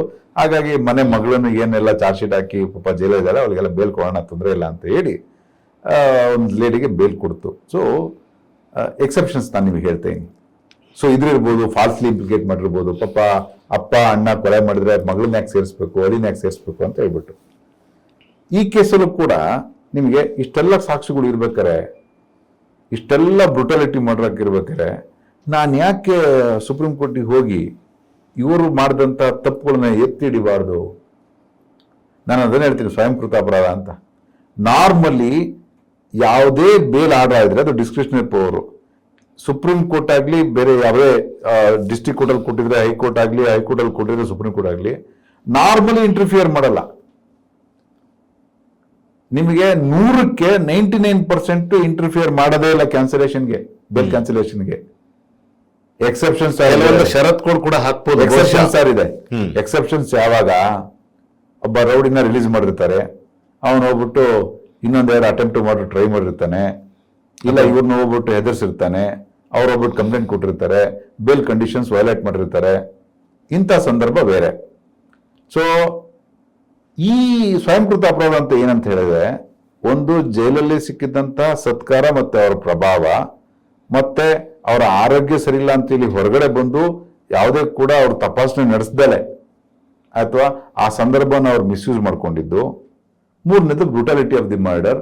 ಅಂಡ್ ನಾಲ್ಕನೇದು the way the high court has conducted roving enquiry. ಬೇಲ್ಗೆ ಸುದೀರ್ಘವಾದ ಬರೆದ್ರು. ಹೌದು, ಆಯ್ತಾ, ಇಷ್ಟೆಲ್ಲ ಲೂಪೋಲ್ಸ್ ಇದೆ, ಇಷ್ಟೆಲ್ಲ ಲೂಪೋಲ್ಸ್ ಇದೆ, ಬೇಲ್ ಕೊಡಬೇಕು ಅಂತ ಹೇಳ್ಬಿಟ್ಟು ಬರೆದ್ರು. ಬೇರೆಗೆ ಅಷ್ಟೆಲ್ಲ ಬರೆಯೋ ಅವಶ್ಯಕತೆ ಇಲ್ಲ, ನೀನು ರೋಯಿಂಗ್ ಎನ್ಕ್ವೈರಿ ಮಾಡೋ ಅವಶ್ಯಕತೆ ಇಲ್ಲ. ಬ್ರೂಟಾಲಿಟಿ ನೋಡು, ಅವನ ಪ್ರಭಾವ ನೋಡು, ಅಷ್ಟೇ ಸಾಕು. ಆಮೇಲೆ how he has misused his power and how he has not complete the order of the honourable high court, this is sufficient to cancel is bail ಅಂತ ಹೇಳ್ಬಿಟ್ಟು ಕ್ಯಾನ್ಸಲ್ ಮಾಡಿದ್ರು. ಕೆಲವೊಂದು ಟೈಮಲ್ಲಿ ಕೆಲವೊಬ್ಬರಿಗೆ ಇದು ಆಪರ್ಚುನಿಟಿ ಸಿಗ್ತಾ ಅಂದ್ರೆ ಸುಪ್ರೀಂ ಕೋರ್ಟ್ಗೆ ಮೂವ್ ಮಾಡಲಿಕ್ಕೆ? ಸರ್ ಆಪರ್ಚುನಿಟಿ ಅಲ್ಲ, ಇಟ್ಸ್ ಕೆಲವು right of the prosecution. I agree. And it's the decision of the supreme court also. Yeah agri. ನಾನು ಅದು ಸುಪ್ರೀಂ ಕೋರ್ಟ್ ಬಗ್ಗೆ ಆಗಿ, ಅದು ನನ್ನ ಕೋರ್ಟ್ ಬಗ್ಗೆ ಆಗ್ಲಿ ಅದ್ರ ಬಗ್ಗೆ ಅದನ್ನ ನಾನು ಮಾತಾಡೋದಿಲ್ಲ. ನಾನು ಮಾತಾಡ್ತಿರೋದು ನಮ್ಮ ರಾಜ್ಯ ಸರ್ಕಾರದ ಬಗ್ಗೆ ಅಷ್ಟೇನೆ. ರಾಜ್ಯ ಸರ್ಕಾರದ ನಾನು ಏನ್ ಹೇಳ್ತೀನಿ ಅಂತಂದ್ರೆ, ನೀನು ಇನ್ನೊಬ್ಬರಿಗೆ ಆಹಾರವನ್ನು ಕೊಟ್ಟು ಅವ್ರು ಯಾಕೆ ನನಗೆ ಹಿಂಗ್ ಮಾಡಿದ್ರು ಅಂತ ಕೇಳೋದಕ್ಕೆ ಆಗಲ್ಲ.